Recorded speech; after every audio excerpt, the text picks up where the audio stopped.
Well, good morning, good morning, and good everybody. Good morning, everybody. Episode of the Morning Glow. Welcome to another episode of the Morning Glow. Got a great for you this morning, as I hope and I pray that we always do. One of the time this computer was acting up this morning, had a little slight hiccup, a little hiccup. Y'all ever heard of a hiccup? That's what it had. This hiccup. Gotta say it like that, Captain Lenny. When it's a trip, you gotta trip with it. But it had a little hiccup this morning. Good morning, Captain Lenny. Morning. Good morning, Raheem, and the Morning Glow family. Can you say it, man? No, I'm not going to say it, right? Look at this. A little hiccup. Man, listen. I'm asking, and this is we morning coming out the gate. Morning, going, brother. Just fine. Good Just deal. Good fine, deal. Raheem. You think about and all that, and I kind of know how. I think we in this once or twice Mm. before stuff that's going on in Hollywood and how the Hollywood thing is set into their own little thing. How refreshing is it to see a couple like Denzel and Paulette together through all that's going on, all the hoopla, all the mess that's going on, being um, um like older because even when his situation Denzel went over and talk, Denzel was the one that's you know every time you're doing he was that voice of reason. He was that big brother. And him and Paulette, man, you never hear anything bad about them, man. You never hear about him going out there doing all. How does that make you feel to know that there's a couple like that out there amongst all that? Yeah, lots of couples like that, Well, I and just it's pulled them just out because good yeah, yeah. that that they do that to younger people, younger actors. It's like one friends. They're friends of people. Yeah, They yeah. have friends. They know what they have Mm-hmm. invested into art and theater and Mm-hmm. things of that nature, and to see Mm-hmm. people so successful at it, like Denzel Washington used to say, "You can blow it if you want to. Mm-hmm. You can listen to those stupid voices and those things that want you to fail if you want to, Mm-hmm. or you can choose to be better." And Denzel Washington has always represented that his entire career. That's the type of Mm-hmm. man that he is. Mm-hmm. You Mm-hmm. know, he's going to say what he wants. He's going to speak up. And he's the greatest example of people talking about, I had to do. You ain't got to do nothing. Mm-hmm. Mm-hmm. Either you going to be decent and take responsibility for your actions, or you're not. Mm-hmm. Ain't no in between. And you can allow the wicked to tempt you, but don't give in to it because it only comes to kill, steal, and destroy. Mm-hmm. Wow. And he's Wow. always been like that. And you said something right there. Now I was writing it down so I didn't forget when you said something there. You said that you could listen to those voices in your head. Those heads not to do this, telling you not to do the right things and blah, blah, those voices in your head. Now, Leonard, this is in people's heads that's really telling them to do the wrong thing and trying to lead them in direction. Do that really? Because I heard the voices in my head made me do it, man. I was listening to the voices in my head, blah, blah, blah. Is that a I believe it's the level of consciousness. mm-hmm, Anybody that does not have the ability to think, there's something wrong with them mm-hmm, on mental? whatever level. Yeah, Mm-hmm, you're a sentient human being. mm-hmm, So when I hear people say certain things, that's how I know they lying. mm-hmm, That's exactly how I know they lying or they misguided because you have the ability to perceive and feel things. mm-hmm. The voice you hear in your head don't have to be some Controlling. stranger or anything like that. If you're mentally not weighing options in your head, you need to rush. to help. Mhm. You need to Some rush to help if you don't have that ability or that capacity. Mhm. That's a true sign of Mhm. some type of mental disorder. Yeah.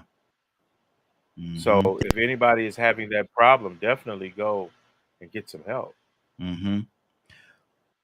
Why is it that a lot of people don't want up to help and go out there and get it? Do they think they just don't need it, or what is the reason? Because I'm digging into something here, but why do you think It's the reason? choice. Everybody don't. We spoke about this before. Everybody don't want to be healed. Mm. They just don't. Mhm. For whatever reason, they don't. You Mm. see, what I'm looking at now is a lot of exploitation going on, and it's self exploitation. Wow. So people have to be not understanding or anything, but they have to realize that not everyone is buying your lies. Mhm. You're not fooling everybody.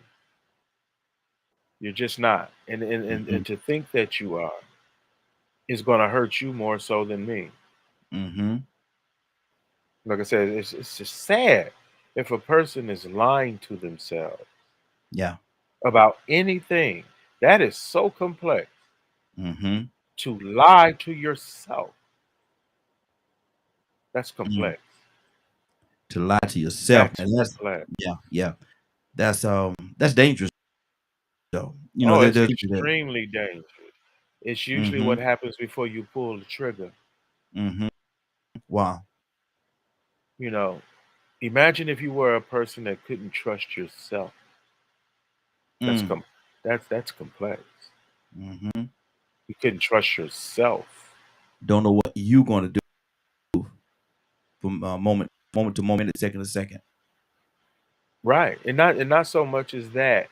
Or if you having real issues with making the best choices.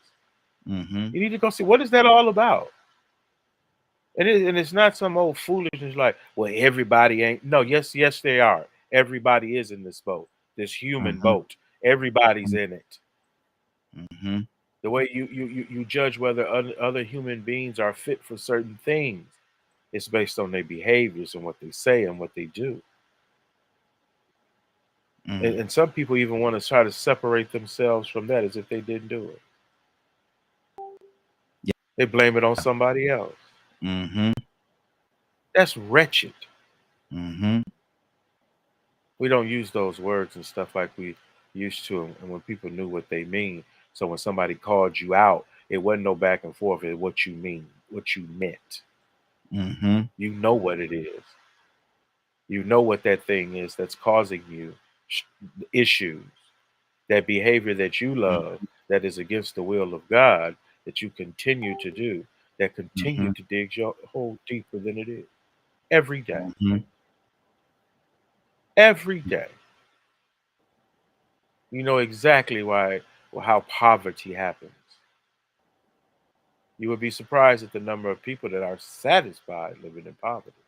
Mm. Leonard, that's all they know. And like I say, like my grandma used to say all the time, I'm sure you've heard a million times, when a person better. Or, like I said, Not when always. myself as an example, when I grew up, I Mhm. didn't grow up in the best of conditions financially. I, Right, I didn't know right, that. I didn't know that certain things we did not I didn't know that. right, That's. But then when I started growing up and going to different neighborhoods and hanging out, I started to see. I said, man, we ain't got all that. Man, we ain't.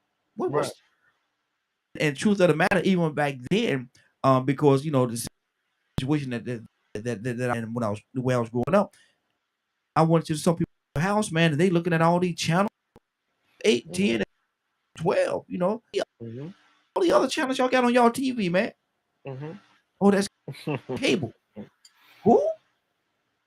I ain't know nothing about no cable, man. I ain't know nothing Right, because, like I say, that's what we had channels on the TV. I knew we could look at TV. I knew turn it gonna come on.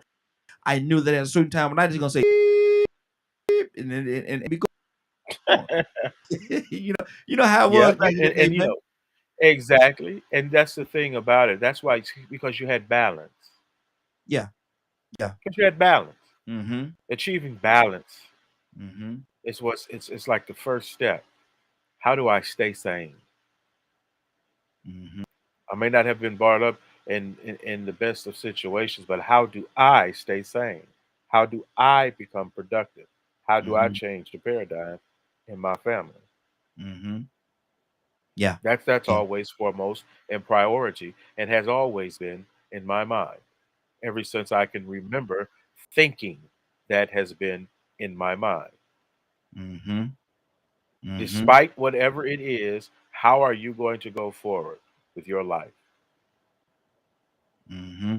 My life, is not attached to things that fail Mm-hmm. unless I want it to be. And so that's why sometimes you have to prune yourself, you know, Make to make make make sure you're taking care of those dead things. mm-hmm. You Mm-hmm. don't you just don't want to Exactly. be raggedy. You don't want to be a person that no one can trust or no one can believe, or somebody see you Mm-hmm. coming, the first thing they do is shake your head because of your behavior. Exactly. Like whoo, whoo. There go Right. that joker. There go that joker. There. Right. You know how some people let stuff slide. I don't let stuff slide Mm-hmm. because I'm too busy. Because if I see a little weed sticking up, I'm gonna go get that weed and pull it up Mm-hmm. from the root. Now, what kind of weed you Period. talking about? What kind of weed you talking about? Whatever weed it may be, it's gonna get pulled up. Okay. It's gonna get pulled up from the roots, and we're not gonna tolerate it, and we're gonna always push to make it better, to save it. Mm-hmm. That's why Mm-hmm. people don't understand salvation. That's why you spoil it. Mm-hmm. In this day and time, are we living in a society? Yes, yes, most definitely. Mm. But as the story goes about the tare and the wheat Mm-hmm. growing together, you didn't plant them weeds, Mm-hmm. but they came up. Mm-hmm. Yeah. So you got to go through there and get them weeds out, so the weeds don't overtake the wheat, Mm-hmm. but they can grow together. One needs a lot more, the other one can survive off of a lot less. Mm-hmm. You ain't even paying attention to the weed, but all you do is you see it and you attend to it as you tend into your wheat. So, do But you you, think everybody can identify? yes, they pretend that they can't, Mm-hmm. especially if they are enjoying being a weed. Mm-hmm. A Wow. weed is Wow. what it, a weed is what it is. It's a Mm-hmm. weed. It'll attach to anything. It don't need much. Mm-hmm. Cause like I say, it ain't really trying to be nothing. Mm-hmm. Hold on, let me turn this on. I don't know if phone line on. Let me turn the thing on this morning. We're gonna hear. Two I participants knew I in the forgot something. conference. I think where my callers at this Please morning? announce yourself. Mufisala. Okay, we got a caller from I think this is Mr. Hicks. Mr. Hicks, good morning, sir. How you doing this morning? Good morning, Ryan. Doing fine. Pray you're doing well. Hey, doing good, man. I in my rush to get on air this morning, man. Had a little technical difficulty, but got to turn the doggone phone. I was like, where my callers at? And you were sitting right there waiting, man. I definitely appreciate you, brother. Definitely appreciate you, Yes, man. sir. We're talking about mental illness, and does people really understand? Do they have mental illness, Mr. Hicks? And if they do or don't, if they do, why don't they get the help or the assistance that they need to make it through that storm? What do you say to that? Uh, I think it's denial. People just don't see themselves, and they don't trust other people's view of them. Mm-hmm. The people, family members around, they see it. They'll see it. They'll attempt to point it out, but the denial. You think the biggest part of, I guess, mental illness. You don't think it's you. You think it's the world. You think it's everybody Wow. else. Mm-hmm. Yeah. Mm-hmm. And it's amazing that you say that because we was talking earlier as well. about growing up, and like I said, I grew up very modest, if you will. I didn't know that we didn't Mhm. have certain things. I didn't know because there was so much. My grandmother raised, man. It was so much love in the house, man. We didn't know or recognize the things that we didn't have, and so we thought that the way that we were doing it was the way that it is until I went to other people's households and I saw that they had the other things in the house, the other amenities in the house, man. Things called Mhm. cable and all that stuff. And I wait a minute, what is all this? So Yeah. what is exposure, and can exposure be a good and or bad thing? Yeah, I think the contrast is necessary. We're sort of put here. We're dropped here on Earth Mm-hmm. in the middle of everything with all these contrasts around us, Mm-hmm. and it's a matter of what we allow it to hold our attention. You Mm-hmm. know, I was listen. I got up early today because I try to do a meditation period. So I just figured I got to get up at least an hour early. So I got an early start. Mm-hmm. But Mm-hmm.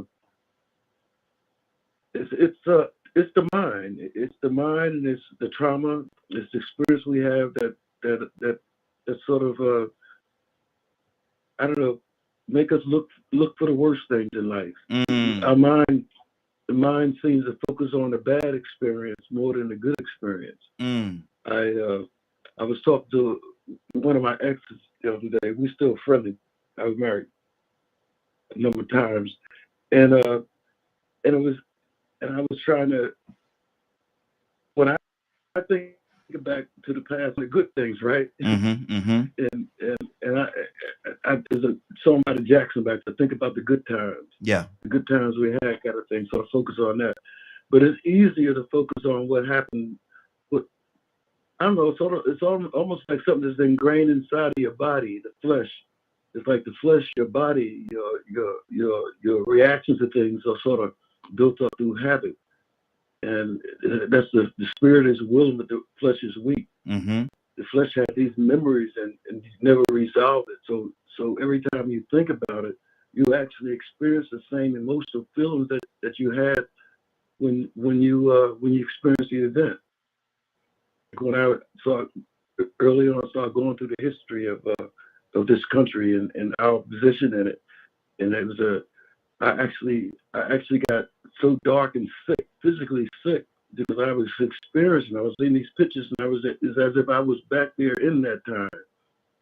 And I Mm-hmm. think that I was in that niche for a long time until I began to sort of look look for my future, look forward to the future, making those sacrifices. The whole idea of sacrifices is giving up something today for something better tomorrow. Mm-hmm. You know, and just trying to focus on what's good and trying to Exactly. keep a balance inside in my mind just to keep my mental health good. Mm-hmm. Absolutely.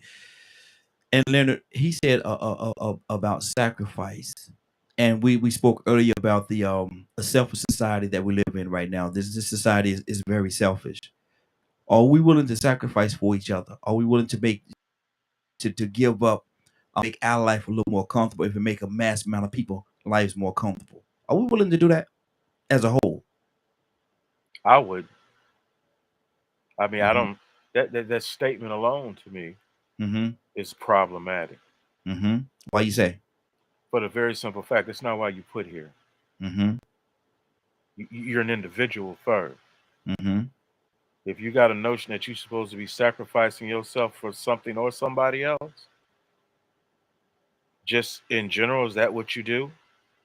Well, I know that a lot of the what we consider to be the greats of the past did that endlessly. Martin Luther King did that endlessly. Malcolm X did that endlessly. Harriet Tubman But did that's that because endlessly. that's what they want to do. They wanted to do that. Okay, okay. But whether it's by choice or by force, Max, is it a selfish act to do or not do that?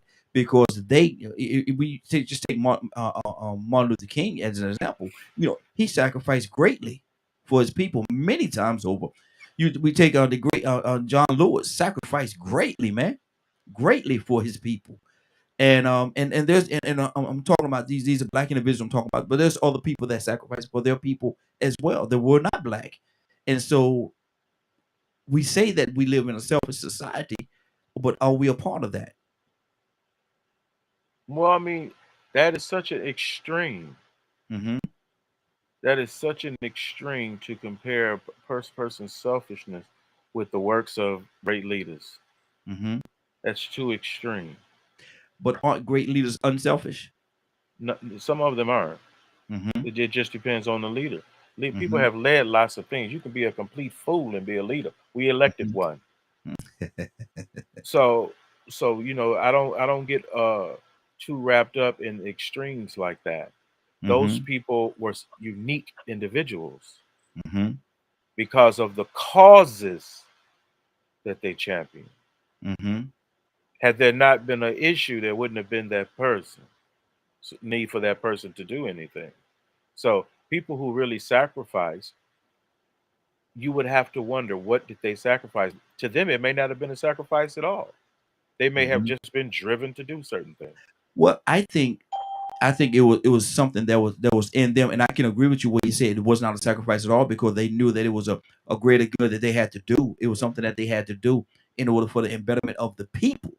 And so I can agree with you when you say there was not a sacrifice. Was that onlookers would look at them and say, did they sacrifice? Absolutely, they would say they absolutely sacrificed. But to them individually, um, a giver don't look like don't see it as being a sacrifice or sacrificial, if you will. A giver don't see it that way. A giver is a person that's going to do and that's going to give because that's what they do and that's who they are. So do they look at it as being a sacrifice? No, but at the same time, that does not mean they're not sacrificing. Right. I believe if I'm gonna ask somebody what they sacrificed, they should be able to tell me. Mm-hmm. What did you sacrifice? Mm-hmm. If you and we got another call on the line, but if you actually, I definitely want to go to Mr. Hicks as well, because I know he got a lot to say on this one right here. But if we had an opportunity, certainly hypothetical, if we had an opportunity to ask Malcolm, Martin, Mandela, Harriet, and even Rosa, if we had an opportunity to ask them what did they sacrifice, do you think they would name some things, or do they say they were just living their life? Well, first of all, if you read their lives and how they felt and the people that knew them or what have you, they did those things because they felt that it was right to do them. Mm-hmm. And Mm-hmm. so that's how they pursued those things and dedicated their life to those things. If you're talking about sacrifice, if you see a man always in the public eye, but he has a wife and children, you would sit there and you would say, hmm, what type of father is he? What type of Mm-hmm. husband is he? Mm-hmm. Because you would have to wonder that, because you see them all the time. You see Mm-hmm. them up front, you see them working, doing those things. So Mm-hmm. whether they sacrificing something or not, there's probably another person involved that would say, you know what, we missed him, but so into, like, say for instance, Mrs. King, She sacrificed. she took up the mantle. She was Mm-hmm. all there the whole time, took up the Mm-hmm. mantle after he died and things of that nature, but she did it differently. Mm-hmm. Mm-hmm. But she can remember what was her husband was this man that the entire world knows for doing something very great. So instead of being selfish with her husband, she supported her husband. She shared him. Mm-hmm. Yes. So, Mm-hmm. I don't get carried away from one win to the next. But see, my thing is this right here. If you look up on the in what you just described and how you said that, if you look up under the definition of what sacrifice is, that will be a perfect example of what a sacrifice is, because they both sacrificed. He sacrificing the things that he did, maybe even some of the family time, was spending time with his children, his wife, and his children. He sacrificed that as well as personal things, very personal things. He sacrificed, and she also sacrificed the fact that I know my husband's gonna be out there. I know he's gonna be out there fighting the fight, blah blah blah. So she sacrificed in that. Let me go back to Mr. Hicks, because I know we got some things. We got another call. We're gonna go to that call as well. Mr. Hicks, what's on your heart? Yeah, I was thinking about the term sacrifice, Mm-hmm. and and this verse popped out to me. I don't know where exactly in the New Testament, but it says, "I beseech you, therefore, brothers, by the mercy of Christ, present your bodies as a living sacrifice, Mm-hmm. holy and acceptable, which is your duty." So I always saw sacrifice. I had to really, really study because I didn't understand that. I didn't understand why God is requiring a sacrifice. Mm-hmm. The first sacrifice was after the fall, and the sacrifice was killing the lamb and covering itself. So, I guess I see sacrifice on a personal, everyday basis. Even though Martin Luther King and Malcolm was the leader of these different times in history, it was really the small folks, the folks that gave up and sacrificed much more than he did. Mm-hmm. To leave their jobs and to boycott and face the fire. And I think it infused him with a faith to continue. But his leadership is always the result of the people. Mm-hmm. But the personal sacrifice is doing what's right instead of what's expedient. Rather than have a situational ethics, having an ethics that stand in the face of storm, and it's a sacrifice to lift your head above the crowd. I was reading the thing about these herds in Africa, and the general thought was that the predators look for the weakest link, but they actually look for the one that was made itself distinguished, to lift its head up. Because the crowd or the herd is to keep your head down, not to be noticed. But it takes a sacrifice to lift your head up in conversations, in life, just speaking right without a bitterness in your spirit. And that's a difficult part, not to get frustrated with people that don't see it the way you do. Mm-hmm. And to sacrifice your own emotions, your feel-good things, to be patient enough to listen to what the other person is trying to express. And that's a sacrifice. Mm-hmm. Mm-hmm. Wow. And again, there's so many different sacrifices that we go through every day. Some of us, take those sacrifices, and some of us take the more, I guess you could say, the more selfish approach and say, no. I got to do me. I got to get me first. And Yeah. and what it's a lot. Let me go to Rico. Rico, good morning, sir. How you doing this morning? Out here getting it in, man. I'm happy to see another beautiful day. What's going on? Hey, doing good. Good to have you, brother. We're talking about sacrifice and the sacrifice that people make. Um, and we line it up with sometimes we living in we could be. It's been said that we live in a very selfish society. And I can agree with a big part of that. I really can. Sacrifice. Are we willing in this day and time to sacrifice some of the things that we make, some of our pleasures, if you will, if it's going to benefit the whole? In some cases, we will. In some cases, we won't. Mm-hmm. Depends on what it is you are being asked to sacrifice or that you might have to sacrifice. Mm-hmm. We were talking about addiction yesterday, man. A lot of those people in denial, and they don't want to sacrifice that high, that rush. Mm-hmm. They love that dope, And so, it takes something drastic for them to give it up. But it's funny that you're talking about this, man, because I made a post earlier. I wake up every morning, man, and it seems like just all kind of different little quotes or something just comes to me. Mm-hmm. And it came to me, there's moral standards. And then I put a greater than, less than sign. Moral standards are greater than material standards. Mm-hmm. But the thing is, that's going to fly over a lot of people's head because the way human beings are designed to crave and seek comfort and that brain loves pleasure, that those rushes that we get, the things that makes us feel good and makes us comfortable, the reward, man, it's hard to want to sacrifice those things. Mm-hmm. It's very hard to sacrifice the things that makes us feel good, especially when it might be something morally wrong. Mm. And we'll find ways to justify it. We'll find ways to say, well, okay, it's okay to do this as long as it makes money. Mm-hmm. It's okay to do this, and we'll convince ourselves to do some very deviant things, some very sinister things, all for the fact that we choose to put the material standards above the moral standards, but then we complain about the lack of moral standards in society. Mm-hmm. So, those things that makes us comfortable, those things that makes us happy, most of those things are man-made material things. Mm-hmm. But what are you willing to give up for the greater whole, for the moral standard? Wow. Leonard, are we willing to give up certain things? We're looking at this whole thing, we're looking at this thing holistically. Are we willing to give up certain things in order to benefit? Because we do it as fathers, man. We do it every day. As fathers, truth of the matter, we sacrifice every day for our families in some kind of way. Is that a good or a bad thing, or are we just that selfless? No, that's the role of a father. Mm-hmm. If you can't do it or don't want to do it, don't become a father. There you go. There you go. Plain and Come on. simple as that. It's a role.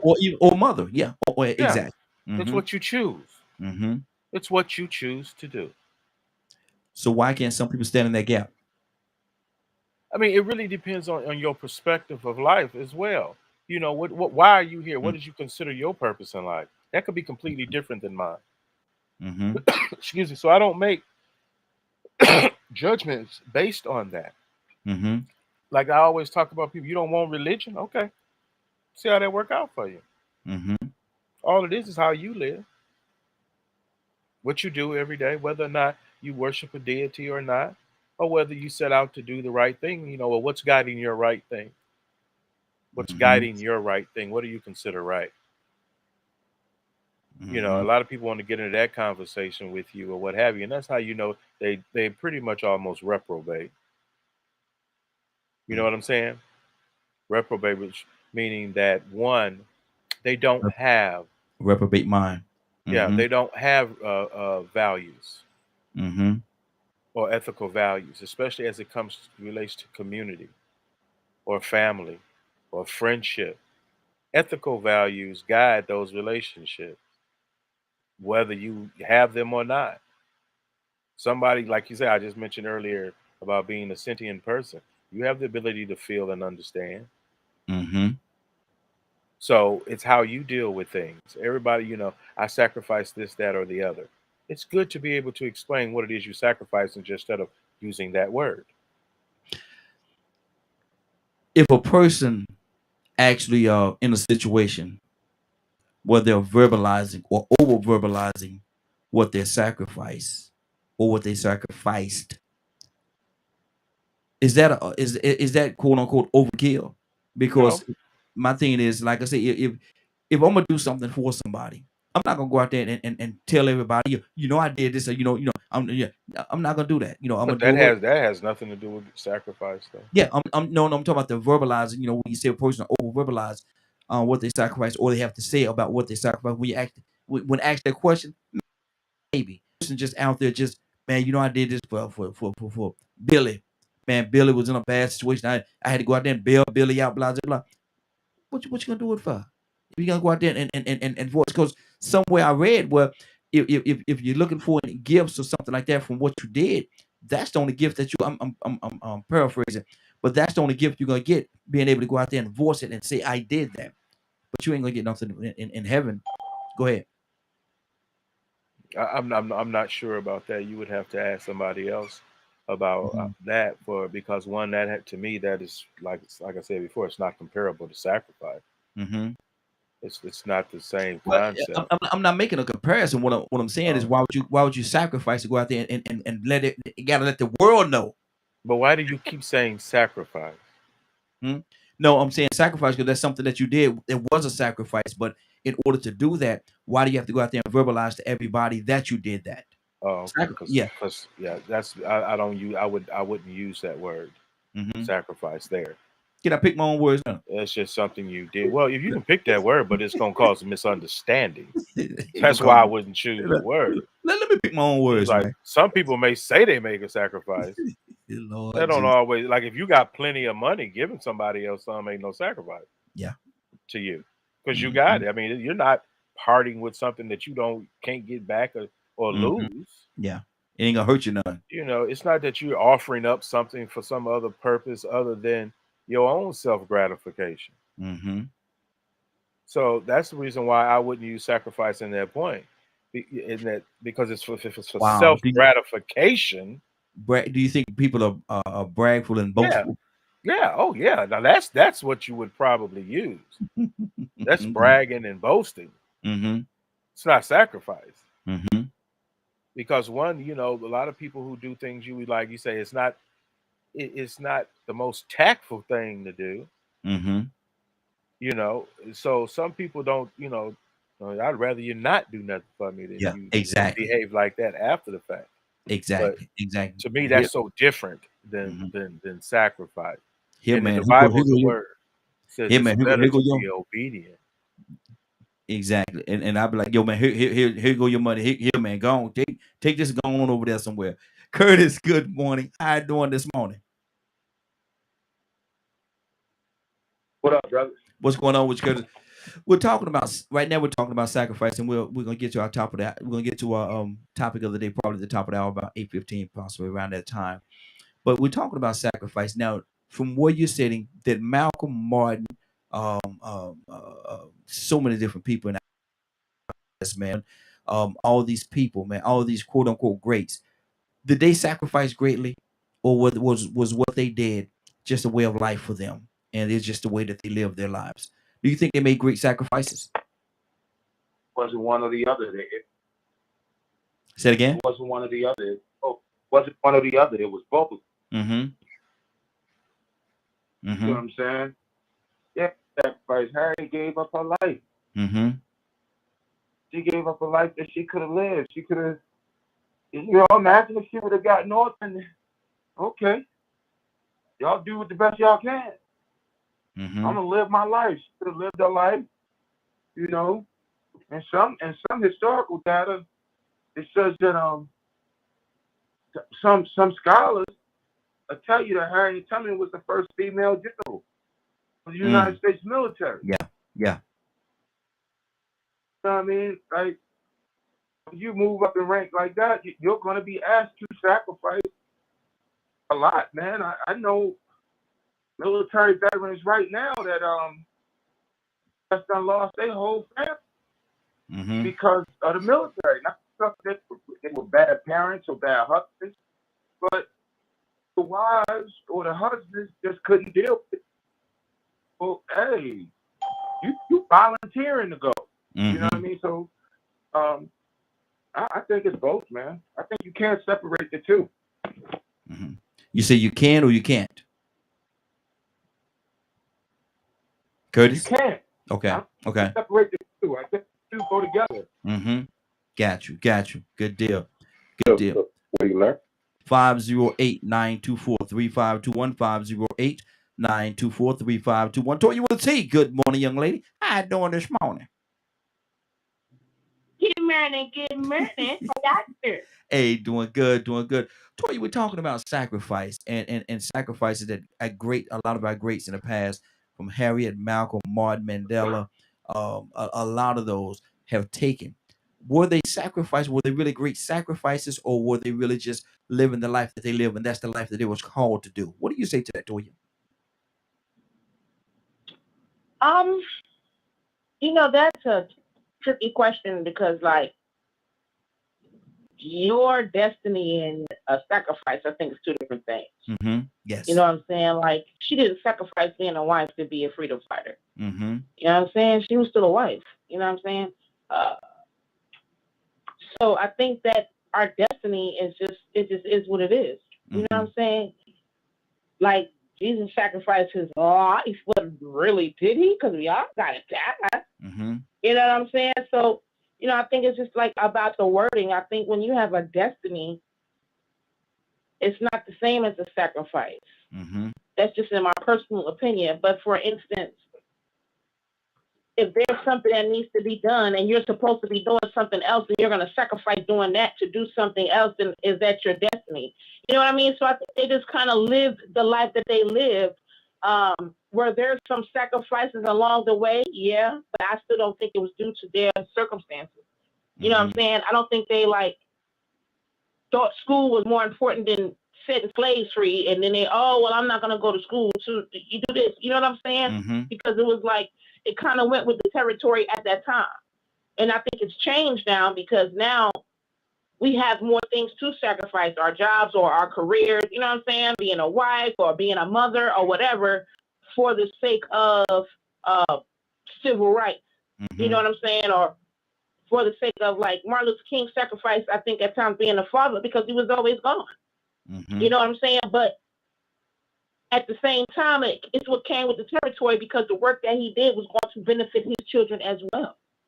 You know what I mean? So I don't think it was like a sacrifice. Now, hopping in the military, going to risk your life because of what somebody else said do, I think that's a little bit more of a sacrifice, but it's not your destiny. You know what I'm saying? So it's kind of tricky when you're looking at people like Harriet Tubman, people who chose to use their destiny to change time for everyone.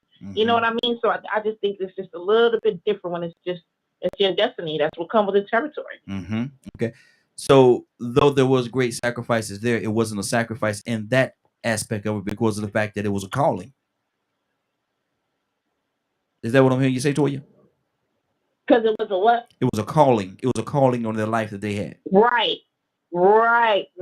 So it's different. Like it's your destiny. You know what I'm saying? Like for you to do this show, what did you sacrifice? You know what I'm saying? You didn't give up anything to do this show, but things fell in the right place in order for you to do so. And through doing that, you know what I'm saying? What you sacrifice a couple of hours in the morning? Not really, because it's kind of like a calling that that people need to move forward. You know what I'm saying? So it's not like a sacrifice. So yeah, I think when you're on Destiny's track and it's a calling, it doesn't get to say no be a sacrifice. Okay, that's good. That's good. Joseph, good morning, sir. How you doing this morning?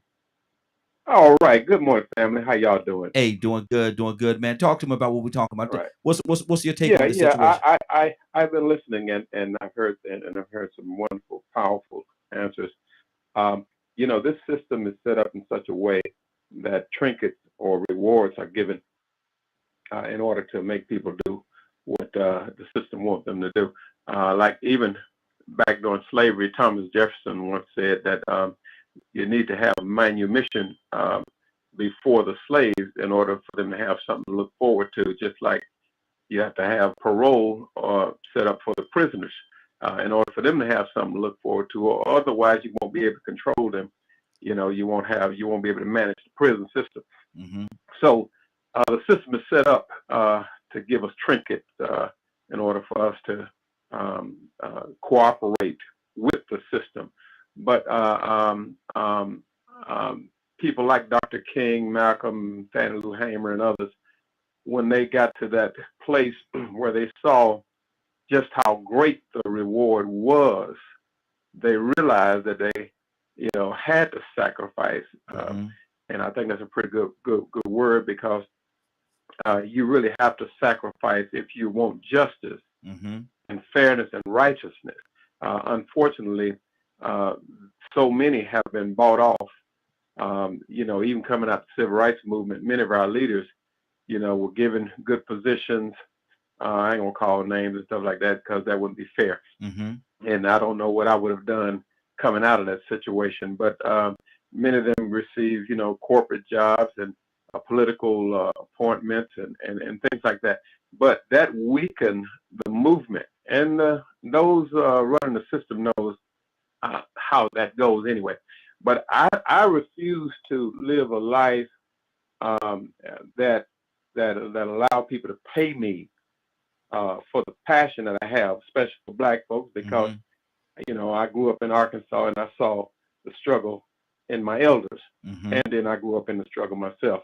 So I'm not interested. You don't have enough money.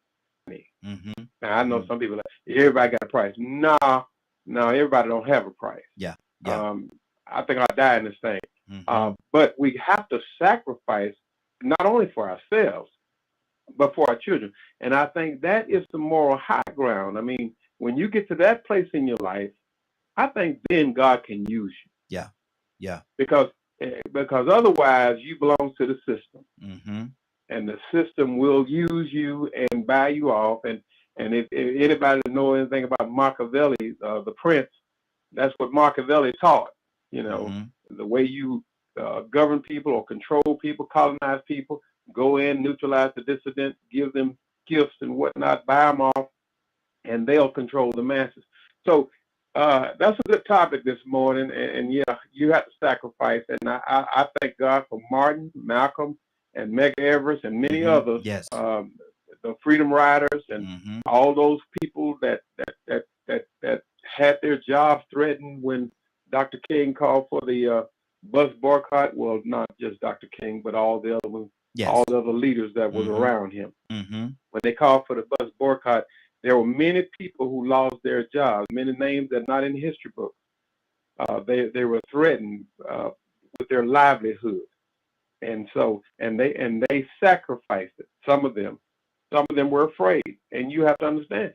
I think I would have been afraid too. You know, how you gonna take care of your kids, your family? Yeah. So there were great sacrifice paid, and those are the ones that benefited us today. Good deal. Good. So I think I walked that path. Hold on, brother. Don't go nowhere. Stay right there. We're gonna circle back around to you, man. Right now, I'm gonna go to let me go to Mr. Hicks. Mr. Hicks, what's on your heart? Oh wow, I was thinking about the sacrifice, the essence of it. That thing about presenting yourself as a living sacrifice. It sort of imply, you know, on the fire with the fire burn, like that sheep, you know, like you are living, but you're not cut before you go there. You're alive and the fire is burning. Sacrifice implies pain, and it sort of implies going against your very instinct of your body to stay alive or to stay safe. Sacrifice is a painful thing. I think most of my life, when I look back in retrospect, I didn't understand the value of sacrificing the moment, a choice in a moment for the future. I couldn't project myself I couldn't see myself as being 73 years old. You know, my frame of mind, you know, the environment I came up in Newark and then going to service in war, it was like I had no real value of life and didn't think I'd live that long. Because I watched people around me my age and they were dying, you know, all my friends were dying, you know.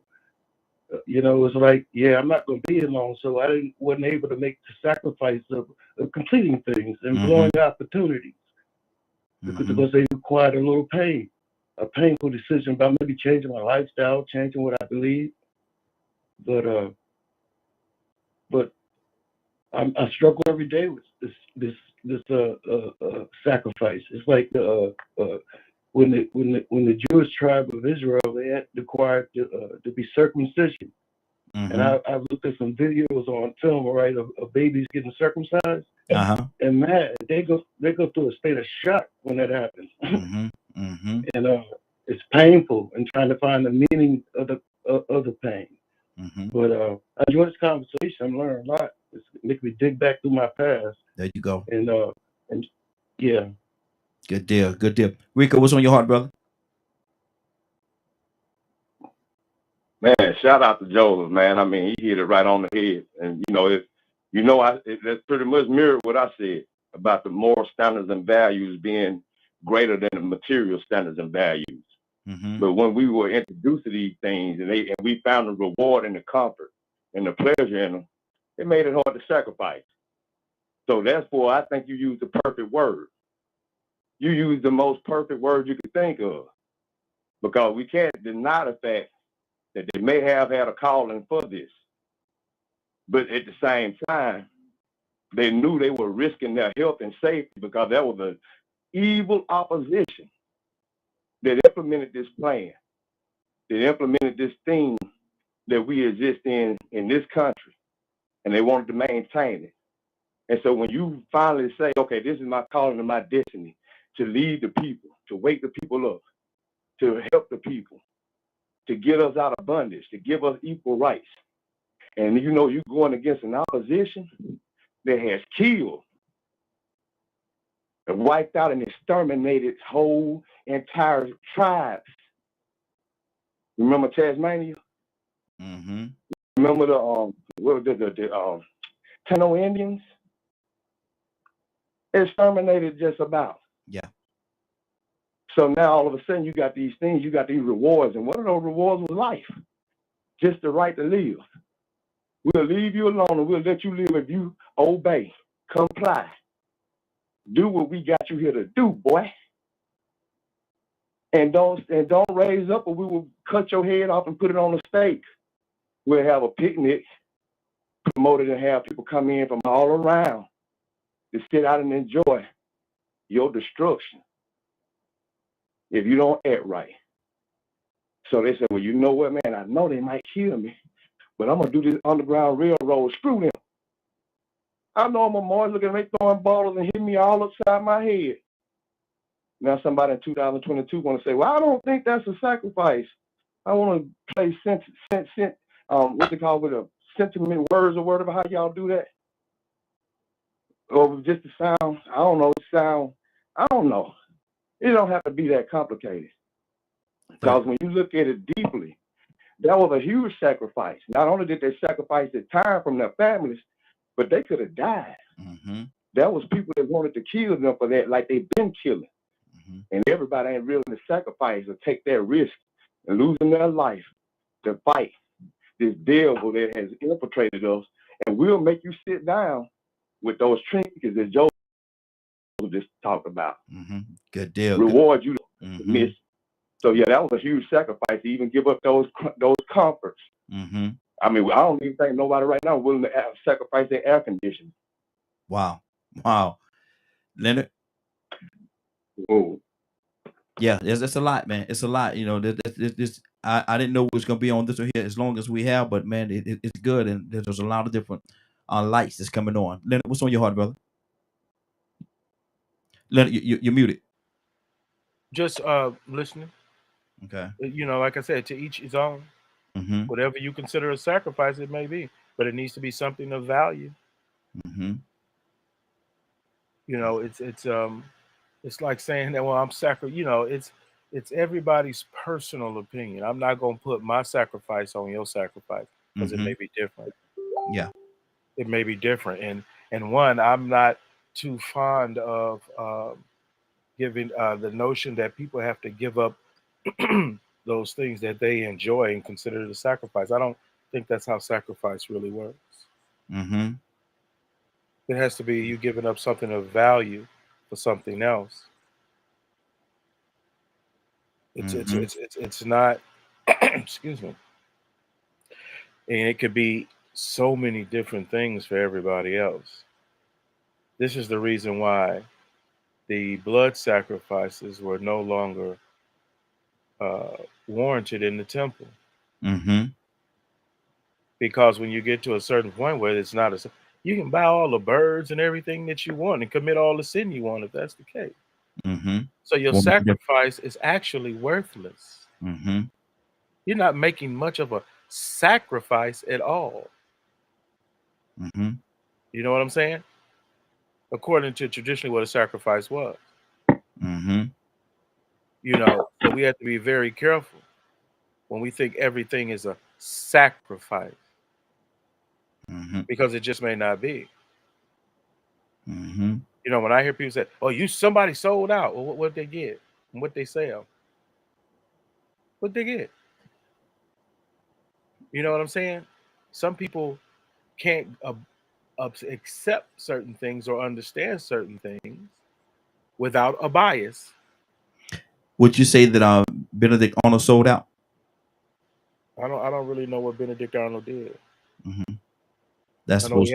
I know he has a bad reputation for that. Mm-hmm. Mm-hmm. Yeah. But that's those people's the thing. Mm-hmm. You know, I'm more concerned about when someone else, because the word says obedience is much better than Mm-hmm. sacrifice. Mm-hmm. So the more obedient you are, the less sacrificial you become. Mm-hmm. Mm-hmm. Because obedience is the only thing that you were asked to do in the first place. Mm-hmm. That's to good. be obedient. Good You deal. didn't have to sacrifice until you start sinning. Mm-hmm. And then that's where sacrifice came in. Mm-hmm. So Okay. some people think of sacrifice. Some people think everything they do is sacrifice. Mm-hmm. Yeah. But that's how they, that's their perspective. Say this. That's how to get down. Yeah. Okay. Let me go to Toya with a T. Toya with a T. What's on your heart, sis? Talk to me.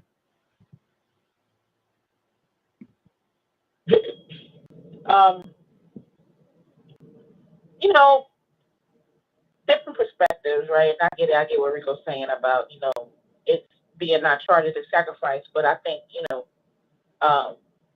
does a parent sacrifice their life to raise a child? No, that ain't no sacrifice. That's what comes with the territory. Mm-hmm. You know what I'm saying? Again, I think it's a specific. You know what I'm saying? Did you sacrifice your football career to be a parent? I think that's a difference. You know what I'm saying? Something you're giving that you didn't have to. You know what I'm saying? You could have made another choice. You know what I'm saying? But Harriet Tubman and them, they didn't have no choice. It was all or nothing, because we all die or I do something.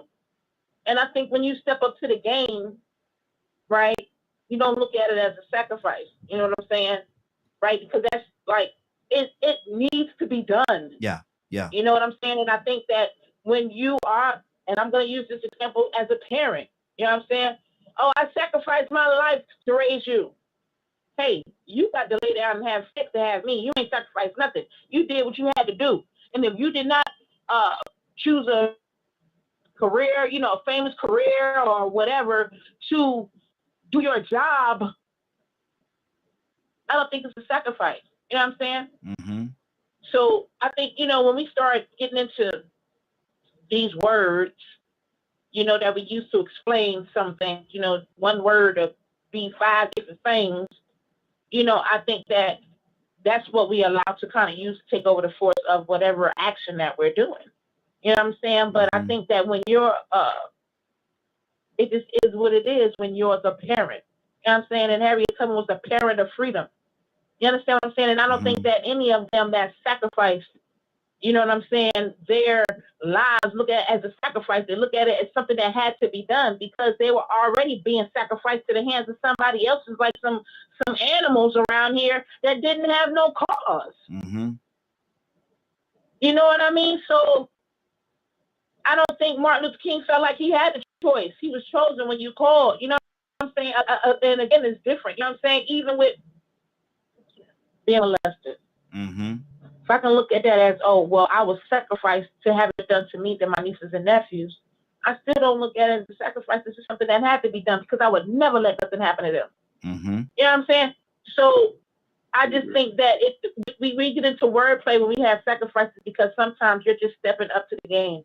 And, you know, some people might look at it as a sacrifice to do so, then, you know, so be it. But I just think that when it's something that needs to be done, when that's just for you, you know what I'm saying? When nothing's going to change unless you do that task, it's more like your job. And, you know, I guess it can be looked at as a sacrifice. But like I said, if it's your destiny or your calling, you know, I think a sacrifice is something that's, you know, it's still, it's a different taste in your mouth, because you were willing. Exactly. Wow. Somebody wanted to say something just now. Who was that? I heard somebody saying something in the background. Who was that saying something? Okay. Let me go to Kurt. You must be talking about when I said to Leonard, Benedict Arnold, he did what Trump did. Okay, go ahead. No, Benedict, Leonard, if you don't know what Benedict Arnold did, he did exactly what Trump did. He just never became president. He never was able to get to the seat of a major governing body and the formulation of America. I mean, for me, when I hear the conversation, you know, here's my take on it. You cannot fulfill your destiny without making some sacrifices. Sacrifice is a part of your destiny, because sacrifice determines, in all reality, are you ready to walk into your destiny? Some folks' destiny is to be a martyr. To be a martyr is to show the given society and or culture what's worth fighting for, or to show the injustices that is being carried out against that society. So for me, I don't believe that you can walk into your destiny without being a sacrifice. Jesus was a sacrifice for man. His destiny was to come, run his ministry, show the world that, hey, these Sadducees and Pharisees, they crooks, they ripping y'all off. They're den of thieves. A part in carrying out that destiny, he had to be sacrificed on the cross, so that people would believe that, hold on, there is a God more powerful than the Sadducees and Pharisees. There is a God that reigns and speaks against the maladaptive behavior for which they showing us.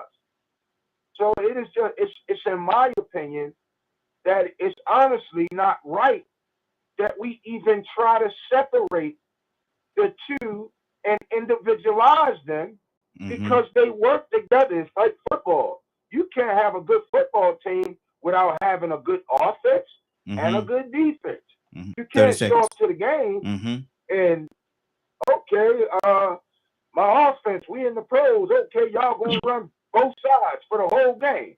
Man, the boys will be out of gas by the time the end of the first quarter. Exactly. I'm gonna read something. There was a post that was put up here. I want to read this to you real quickly. Benedict Arnold sold out. Trump sold out when he took Putin's word over his own intelligence agency. Clarence Thomas, Ben Carson, Candace Owens, and many other so-called black conservatives sell out daily when we compare their contribution or lack thereof with the leadership of the abolitionist movement, civil rights movement, Black Lives Matter movement, etc. Then what do you say to that?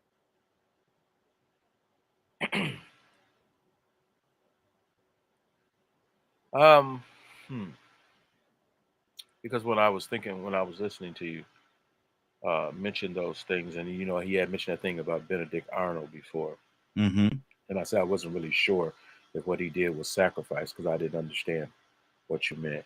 I think just like Kurt was trying to explain, there are sacrifices that a person make because they believe it's necessary. You know what I'm saying? It's not arbitrary or just a generalization. I have to do this in exchange for this. I have to go without something. I have to give something up in order to accomplish the goal. So guess what? Sometimes you have to give up fornication in order to purify yourself and make it known that you're looking for something else. It's like I say, you know what? I can't say I sacrificed a lot, but I chose to do the opposite of what everyone else was doing. Now, I could have been running the streets, being a menace to society, but I chose not to do that. I don't believe that's a sacrifice. I chose it because I had other goals, aspirations, doing other things. So maybe I sacrificed being popular, maybe. But I didn't have it. See, being popular was of no value to me. So it wasn't, that much of a sacrifice, right? I always think, well, maybe I'm 51. Maybe I don't missed out on sleeping and having unprotected sex and all this kind of stuff like other people have. But that wasn't for me. I didn't necessarily want to sacrifice. I just chose a better option. You know what I'm saying? And I think that's how you weigh certain things. What is it that has the value to you? $20 ain't nothing to me if I got 20 million. $20 don't have a whole lot of value, but it may mean a lot to a person that ain't got but 100. Yeah. You know what I'm saying? So I don't believe this is a generalization that you can make about certain things. It is really going to be based on value. And like I heard, I want to mention something as well, so we don't go in the wrong direction. Christ had a purpose. And that was the only purpose for the reason that he was here. Is to be that sacrificial lamb. Because there was no one else that could have done that. Exactly. Now, I'm move on because we got a couple other people just called in, and I love the point that you made. Yes, he did. He had a purpose because there was no one else that could actually carry out that particular task. And I say that, and what I'm about to say, I'm not in any way at all comparing Christ to King or anything like. I'm not making that comparison. But was that the same situation with, say, a King or Malcolm or different people of that sort? They had to do these things because at that moment in time, there's no one to lead the people in that way. I think also they took their responsibility. They wanted to be those leaders. Mm-hmm. That's what they wanted to do. And because they did it so well is why they were out front. Mm-hmm.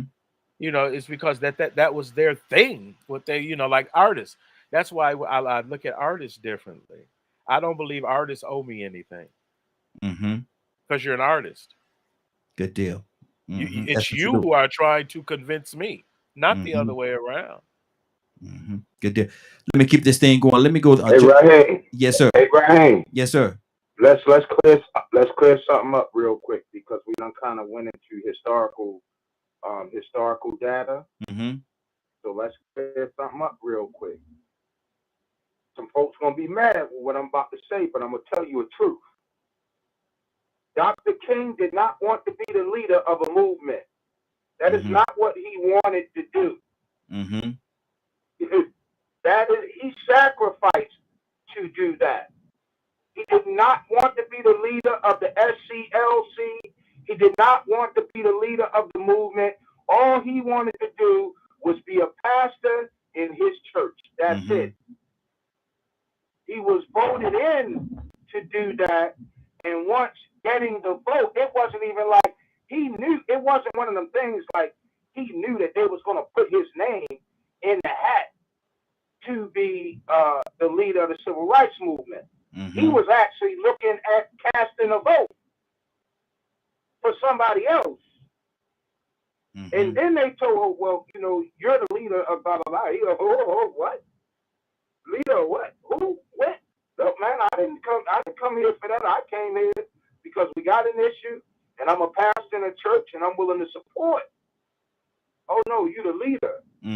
So he had to take some time and think about that thing and then say, okay, look, God, if this is what you want me to do, then I'm just going to have to put Ebenezer to the side. Or I'm just going to have to put, I forget the name of the church down there. I got to figure out a way to make the two coexist. But let's just, for historical record, let it be known, Dr. King did not want to lead the civil rights movement. He felt like there was plenty other people more capable and more knowledgeable and had put in more time than him that should have led that movement. Wow. Let me go to we got Ibrahim with us this morning. Ibrahim, good morning, sir. How you doing this morning? Good morning. Well, I don't know what led off to the historical documents, but let me correct a couple of people. Dr. King was never a leader of the civil rights movement. Number one, he was never a pastor of Ebenezer Baptist Church. And we talking about facts and truth. He was in de facto because of leader, just like Malcolm X. Malcolm X was not the leader, never have been the leader of Islam or the military movement. It was the media who put them on the forefront to become a face of the civil rights movement and also a face of the militant civil rights movement. Now, these are facts that I can use over. Neither was he president of SCLC the years that it first started, and he was voted in. He did, and I will take that point that he never wanted to be. It wasn't his intention to be the leader of the civil rights movement. It was never his intention to do that. His intention to do what he wanted to do.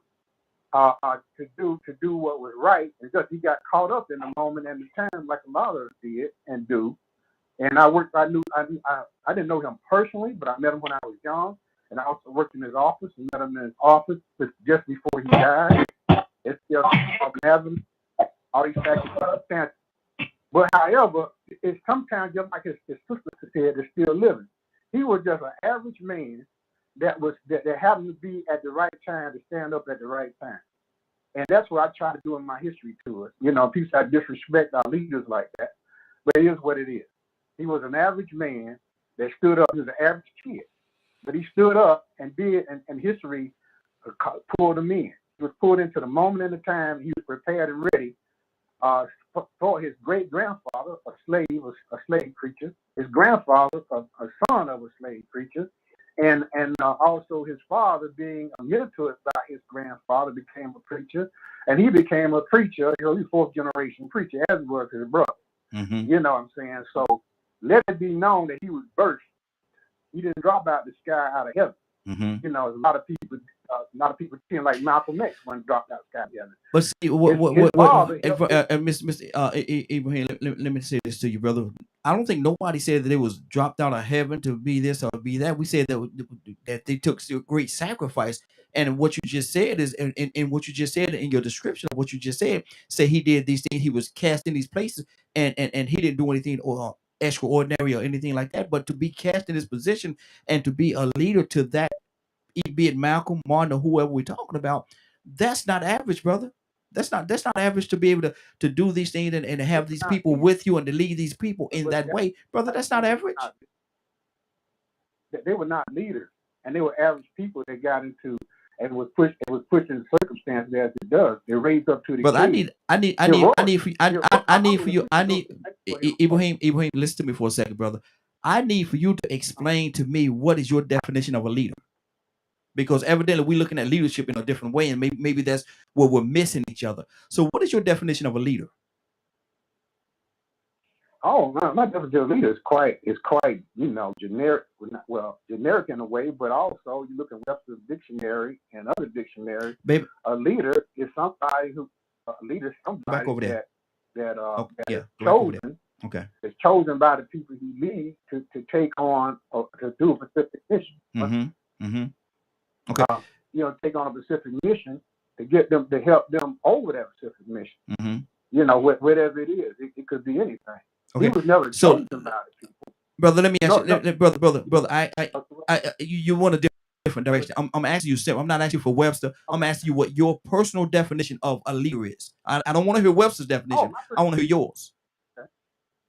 Okay, my personal definition of a person that's chosen by a group of people to perform a specific mission, and that's my definition, and that's what I've been living by. And I lead by example.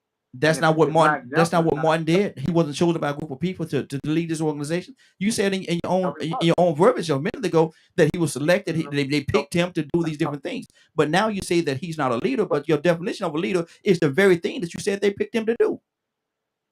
He was not chosen. He was not chosen by the people to be the leader of the civil rights movement. How did he get there? How did he get there? Nobody chose him to be leader, civil rights leader. Wow. At the end of the day, he was accepted as one of the president. The chairman was Abernathy, and Abernathy was a leader for many years. Okay. You can read Abernathy's book if you doubt anything I'm saying. Okay. Let me keep it going, brother. We've been well over 3 minutes, brother. I gotta be fair to everybody that's on here. You and I get into this tennis match, and everybody else will be just like. 30-second rule. There you go. 30-second rule. You're arguing. You just stop the clock and you argue and ask the question like you do everybody else. Man, go ahead with that. Right, anyway. Go ahead with that. Hold on. Hold right there, sir. Leonard, hold on, Ibrahim. Hold on, brother. I just came from. Let me go to Rico. Rico, what's on your heart, brother? Rico, you there? Man, look, I'm gonna look at it like this, man. Is Joseph still on? Let me see. I think Joseph had to step away for a second. Hey, Joseph, if you're available, call back in, sir. Call back in. Yeah, he had to hang up for it. I think it might be at work. Well, see, that's what I was fixing to say, man. You know what I'm saying? If Joseph and Hicks was on, man, I'm to the point now where I want to sacrifice some of my time and start cutting down what I say to about a minute and a half. Mm-hmm. Because, if you got so many people online, the preaching and teaching and the speeches, they last 3 minutes, especially when you start coming back to certain people before you get the other ones. Mm-hmm. That's the other people that call in and sacrificing their time to be on here, they get frustrated. I know they do. Mm-hmm.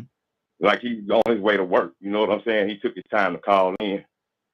And he had to rush off. Paul, when school started, it's going to be the same way with him. A lot of people sacrifice their time to come on here. Mm-hmm. And, I'm willing to sacrifice a little bit of my time speaking from now on.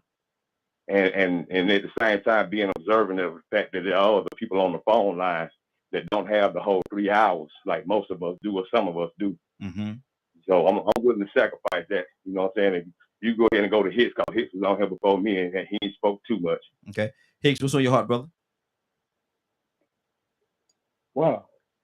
Well, I was reflecting how when you go back in history, mm-hmm. The perspective on things, right? And a lot of time what we take as being fact because it was written down and someone else covered it, right? about all of I think that I heard a lesson a long time ago that says dissatisfaction brings about a change, and total dissatisfaction brings about a total change. And that when the energy and the vibration of people who's calling for this change is like during the slavery time, they look at the day and say, "Is this the one? Is this the one?" They know that out of the cry, the human cry nature to the source, that is going to produce a person for the time with everything it takes to complete his mission. And I think that's what's happening now. I thank God that I'm here in this particular time to see these different decades pass by and have a chance to reflect. But there's a cry going out among the people of the earth that is building to a critical mass. It won't take the majority, but it takes a percentage, just a percentage to change the course of human history and get down to the very base of our problem. The very, very foundation is about economics. It's about money. It's about having and a fairness. But I think that nature called these leaders. I mean, in my time, I was on the other end when Martin Luther King came along. I didn't appreciate him. I was of a different mode. I was more of the Malcolm, influenced by that side of let's do something now. Let's go to Birmingham. They want to bomb stuff. Let's go this here. And I didn't understand the very power that led the movement that Martin led with the people, all the people in that same energy, was based on some principles of compassion, the principles of not returning evil for evil. Very hard thing to do. To be to walk in the face of all that stuff and not strike back. Your very nature make you want to fight back, but somehow to be disciplined enough to draw the attention of the whole world of a person, these people that came here in chains, that now practice that book, that religion, that belief more firmly than all the powers that were lying against them. It was inspiration. I won't take my time, but I'm going to come. Okay. You're good to go, Mr. Hicks? Well, it's something when I finally that change happened, you understand the power of love, and how to bring about the change. How the guy with the different views on him and whether or not he was this or that. I think at the time it reduced people that understand the power that they have inherent in their belief system. That it says action is given. I mean, to have a faith and not waver in it, that to stand on principles in spite of everything in your body make you want to go against it.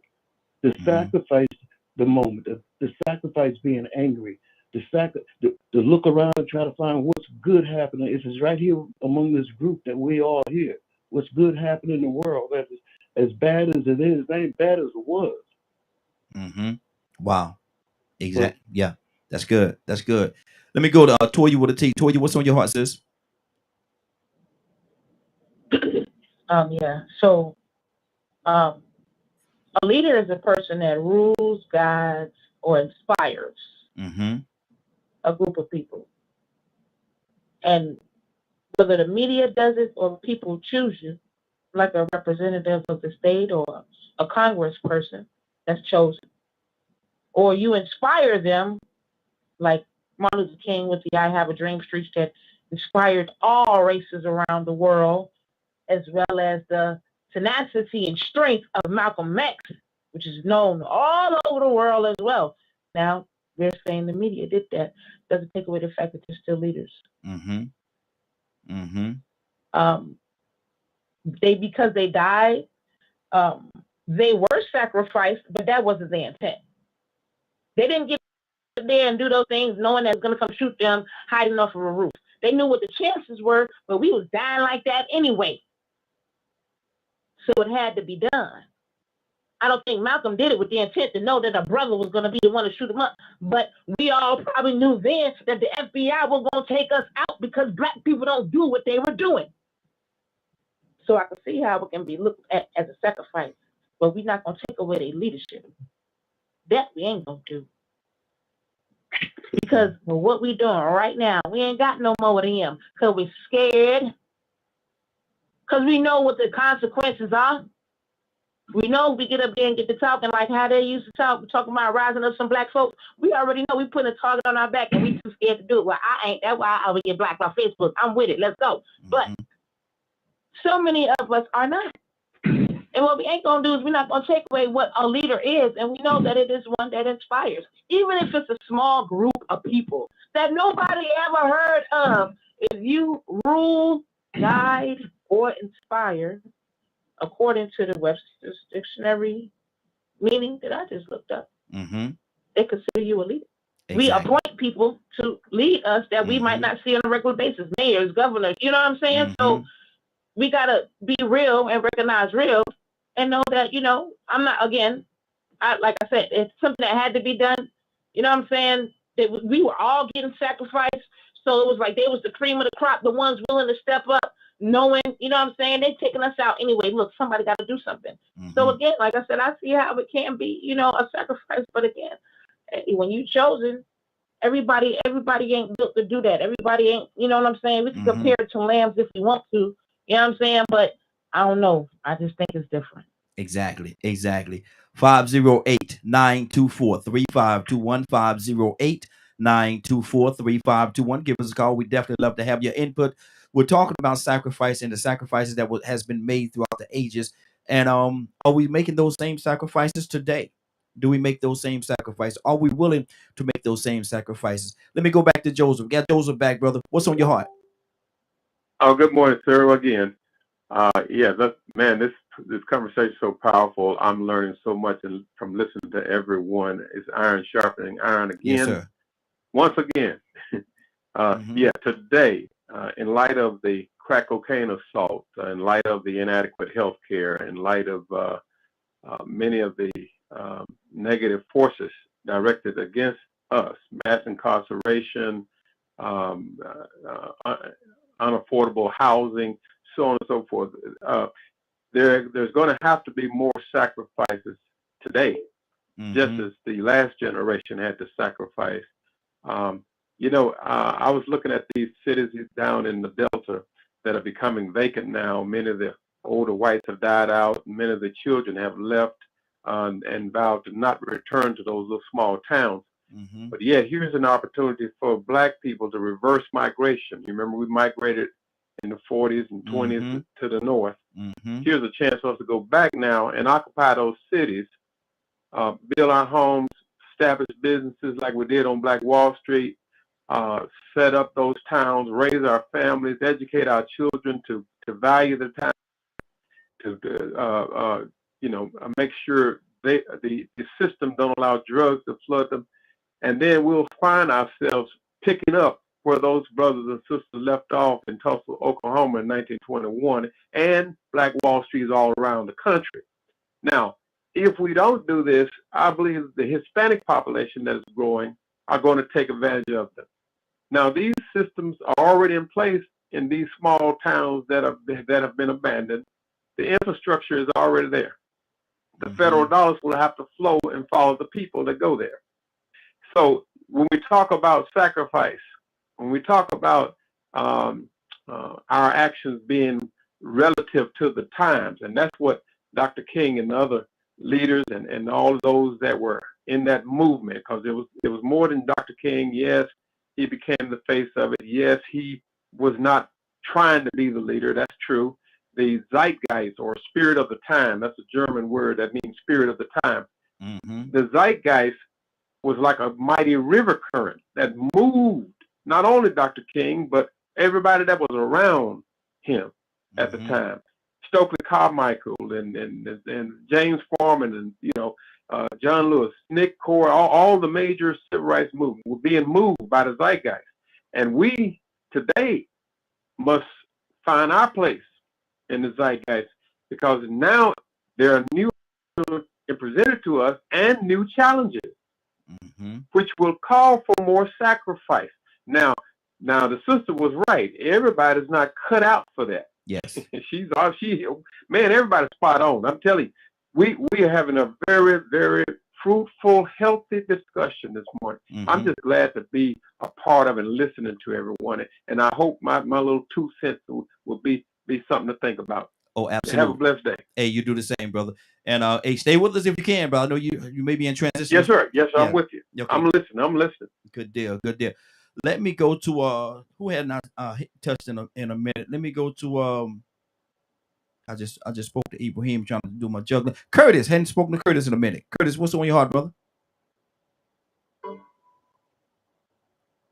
Curtis? Hold on, Curtis might be on mute. Let me see. He has some background noise at one point. Yep, there you go. Sorry about that. Curtis had you on mute, brother. Go ahead. No, you good, man. Look, thanks to the brothers and the sisters for putting out powerful information, right?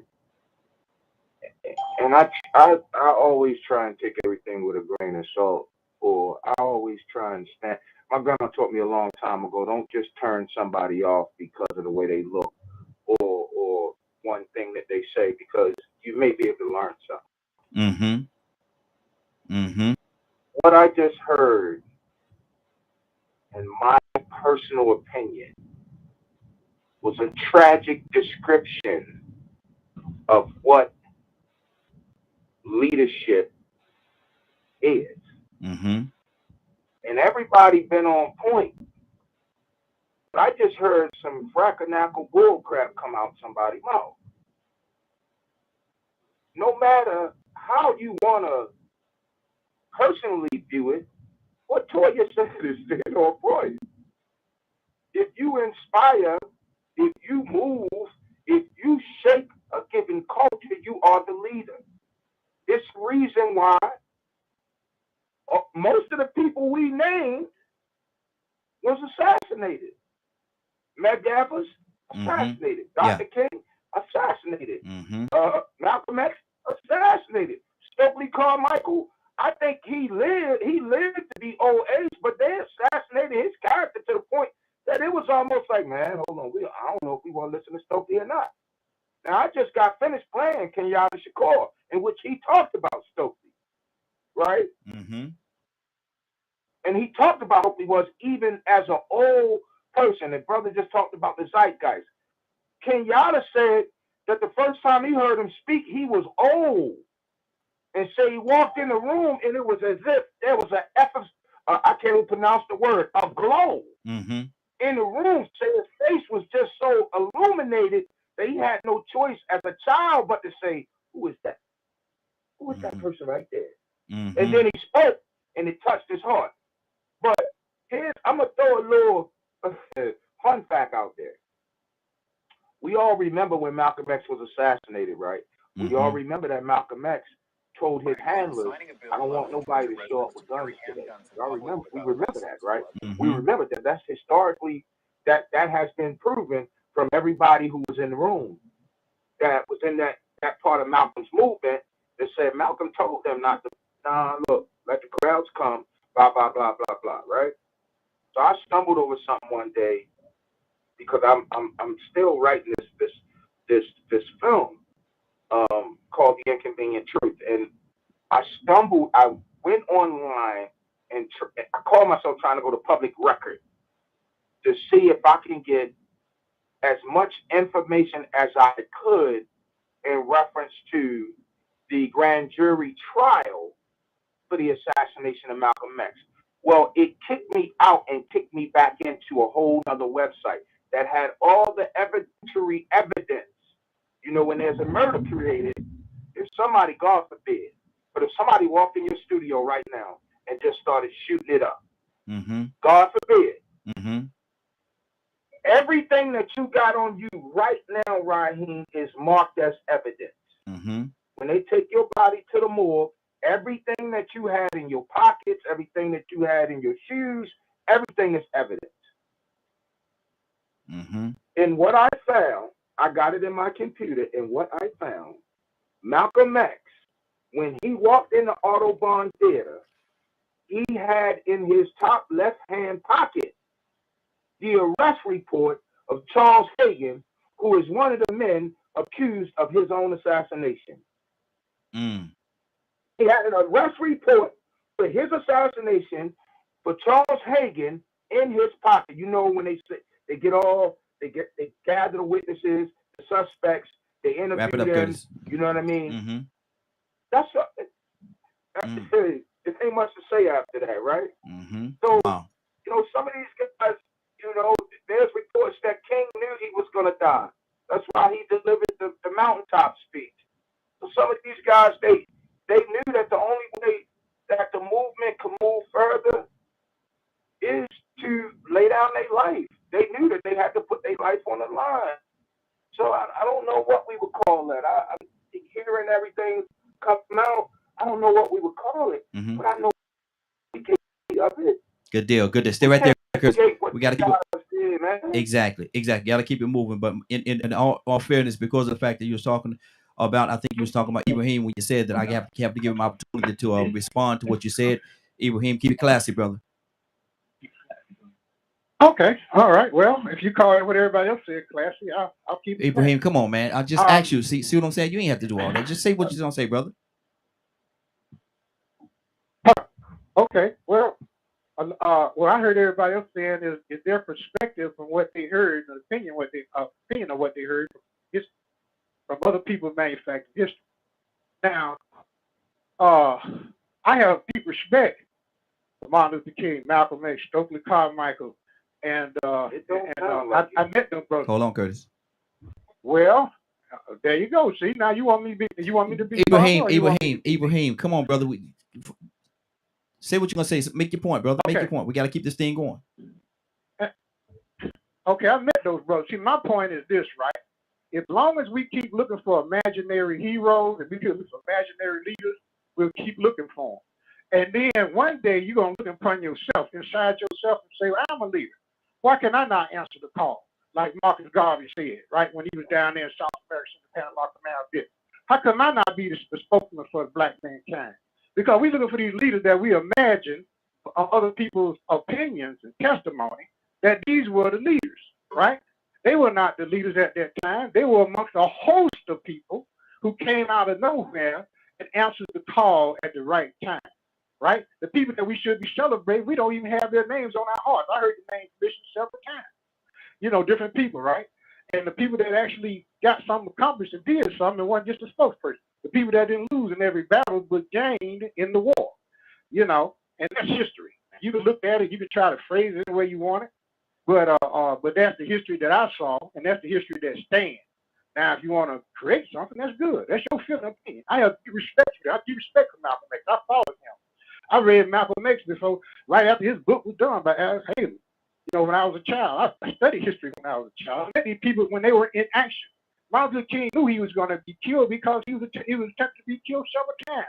Several times he was missed being blown up. Several times. Missed being shot at. Stabbed, almost stabbed to death. You know, once. Right? And so if people think that they don't know what death is, they know death coming. They did. Same thing with Malcolm X. He knew how the people felt about him. He knew how the government felt about him. And he knew how other people among Nation of Islam felt about him. He knew eventually his time's up, and he spoke on these things, right? Just like at the last. And then we talk about points in history that didn't exist, like I Have a Dream speech. That wasn't even his party.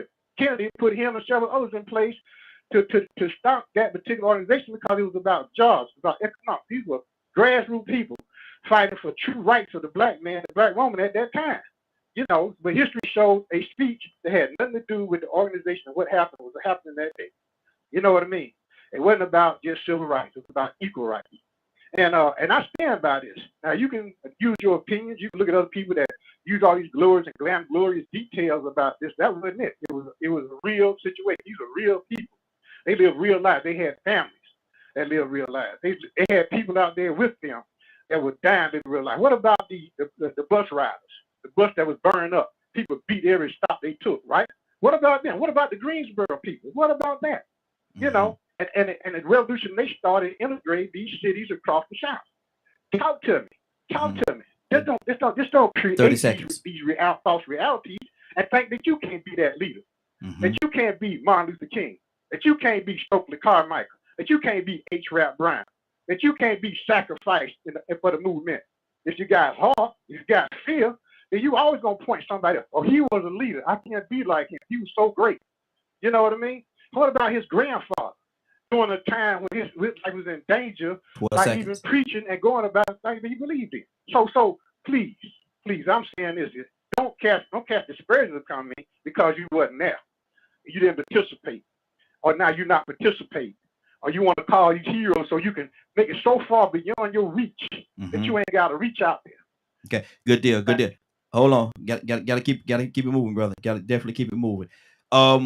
Let me go to Mr. Hicks, because Mr. Hicks is around the same generation or same time that you are, and I want to see his heart on this whole conversation. Mr. Hicks, what's on your heart?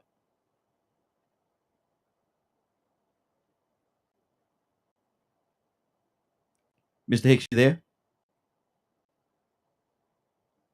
Mr. Hicks may have stepped away for us. He may have stepped away for a second. So let me go to Tucson. Tucson, good morning, sir. Yes. How you doing? Mr. Hicks, you there? Yes. Yes, I'm sorry. I switched off trying to pay my car insurance and couldn't get back to it fast enough. Okay. Yeah, it's bring back memories, bring back real turbulent time. You know, I lived in Newark. That was mosque number 25 where I got my ex.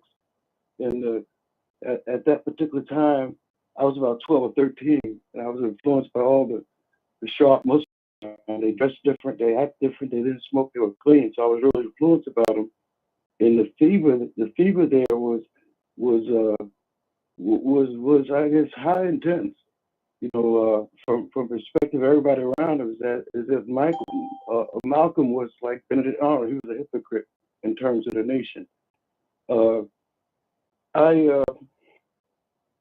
I look back now and I think the zeitgeist, the spirit of the time.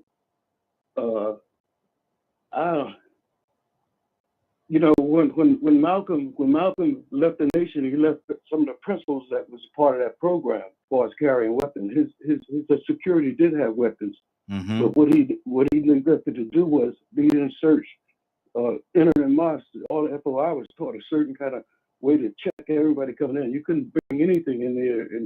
Exactly. You know, if so that was that. But again, the perspectives on history is always distorted because you never get all the facts and then what facts sometimes facts are not true. They're agreed upon. They agree upon things, you know, documents and numbers and stuff, but it's all subjective. I think the biggest thing was the contrast of two different approaches to the situation. Malcolm wanted to do something now, so and he spawned on Snick and the Panthers and all the other that drifted off and turned to the gangs, the Crips and Bloods and Blackstone Rangers, all came from that basic thing to do something now versus the spiritual approach, the principled approach. Not any means necessary, you know, but these are our means, and this is our way of going. But again, I think the history again produced the leaders for the time. Let me ask you a question, Mr. Hicks, and I'm gonna go to Badger. Because Badger been holding on for a minute as well. Yes, sir. Vernon Johns, was he a leader? Who, Vernon? Vernon John, was he a leader? What's the name again? I'm sorry. Vernon Jordan. Vernon John. Vernon Johns. He's actually the gentleman that actually he was over at Dexter Street Baptist Church, and they said that it is said that Martin Luther King looked to him a lot for leadership, Abernathy, and people of that sort looked to him for a lot of leadership. He was the leader of the Dexter Street Baptist Church. They voted him out. They voted him out and voted Dr. Martin Luther King Jr. in as the pastor. Wow. I think the time dictated something new, and the people. Then again, Martin had strong alliances. He was part of some high level secret order things. He had his instructions. He could deal with certain issues. I think the thing that when he began to doubt the capacity of his capacity to love to change the system, he started talking about the Vietnam War. He started talking about union things, which was not allowed. It sort of set him up, and he knew. You know, it was a sacrifice. He knew they were going to kill him. Yeah, he exactly. had no doubt. Exactly. But he still did what he did. Exactly. Without pause. Absolutely. Badger, good morning, sir. How you doing this morning? Good morning. Talking about leadership, Badger. What makes a great leader? And does a leader always sacrifice? Is there a certain sacrifice that goes into being a leader? I think to a degree, yeah. Mm-hmm. And I think being a leader is also a spectrum. There are leaders that help fight for all kinds of things, that get people together, that help guide people, that bring knowledge to people and wisdom. You know, I was hearing people talk about Martin Luther King and Malcolm X, and there's so many people that did a lot as well. Mm-hmm. I mean, so we can't forget about them either. Mm-hmm. There's been a lot of people that's worked hard to bring change. So like I also get where Abraham's coming from. Mm-hmm. So to me, like I mean, the stuff we do on the radio show, you know, we work hard to bring knowledge to people and information and show that people can get along. People of other races can get along. Trying to cross that barrier of nonsense that's been put out there for so long. So what's not to say that some of us aren't leaders either? Mm-hmm. Some of y'all are leaders. So it's just one of those things of when you're doing the best you can to help others. Mm-hmm. You know, and to me that's what a leader is. And sacrifice is, you know, time. Time is our greatest gift. And when we give time to others, there's nothing in the world that beats that. Mm-hmm. Mm-hmm. That's good. Because time shows caring, it shows love, it shows compassion, it shows everything. Mm-hmm. And to me, that's what a leader is when you show time, when you truly give time to help others. How do you know how to balance that time? Why balance it if you have enough trust in God or Great Spirit? I think you have to balance it because of the fact that if you're not careful, you will give too much time to this area and not enough time to that one. I guess that's a thing of paying attention to your inner spirit, listening to the great, you know, listen to God, listen to Great Spirit. It'll tell you if it's a situation you need to go, all right, I gave you what I could, I've gave you the knowledge, the rest of it's up to you. And then there's other situations where it's, you know, it's going to tell you to go 100 miles an hour, dive straight into it. Good deal. So Good deal. To me, it depends on where your mind and your heart is. Okay. Leonard, what's on your heart, brother? Got a couple of people on the phone line. Great to come to you as well. Oh, I can just take my time and say, hey, Toya. You're just going to say, hey, Toya? I really enjoyed Toya this morning.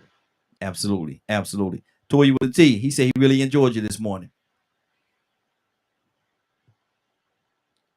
Toya, you there? See, we give you a compliment and you're not even on the doggone thing. How in the world? She really hit it on the head. Mute button winning. Talk to me, sis. Will I come to you next? Cassandra after that. Yeah, no, I appreciate you. But, you know, I mean, no, that's just you know, just looking at life. You know what I'm saying? And being a God believer, I'm all with, you know,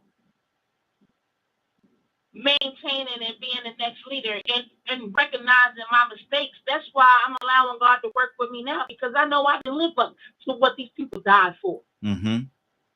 Even if I did the exact opposite and contributed to being a problem to my people, on top of knowing that we was already the endangered species. So that's why I stand firmly now, and I'm not going to allow anybody to take away the fact of who we are and what we do despite our flaws. Mm-hmm. It's still a major movement to move us forward because we already out here getting murdered anyway, just for being black. So to take a step up and put myself on a pedestal and to be called a sacrifice, I'm only a sacrifice because of some other humans. Mm-hmm. But if somebody want to take me out for speaking truth, and it's me speaking truth, being honest and telling people what God told me, who He told me to be, and how we can all be better and raise up our communities and our families without violence, and that be the reason for me to get murdered, hey, I'm going to die anyway, and that should have been the only cause. Not the, oh, I'm going to smoke cigarettes, I'm going to die anyway, I'm going to sell drugs, and I got to die something anyway. Not all this foolish stuff I've been doing. You know, so when I look at the mistakes I've made and these people who actually live lives, whether they were thrusted out there by media or not, these people's lives are taken for the fact that they stood up and fought for what was right.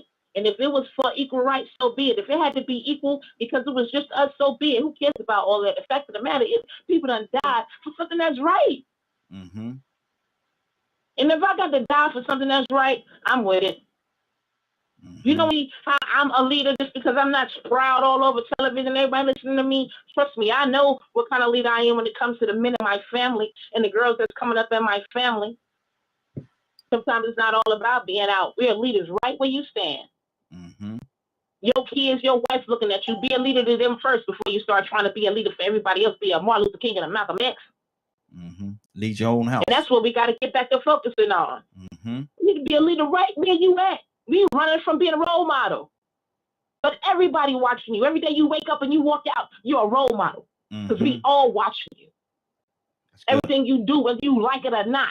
And if you want to take it as a sacrifice, well, then take it as a sacrifice and do the right thing. And that sometimes that means some things just can't be said. That means sometimes we can't say certain things about certain people because we just know how certain things go. And we know that's not what we should be doing. We should be focusing on moving forward and not trying to cut down the let's use the word then, the sacrifices. Since we want to use that word, that people have made. We can't take that away from Martin Luther King. We can't take that away from Malcolm X, whether we, personally feel that way or not. Do we want to be politically correct about it? Like we trying to be corporate correct about it, about positions of leadership? Are we going to really acknowledge movements that happen by individuals outside of the boundaries of law? That's how you know God is in the mix.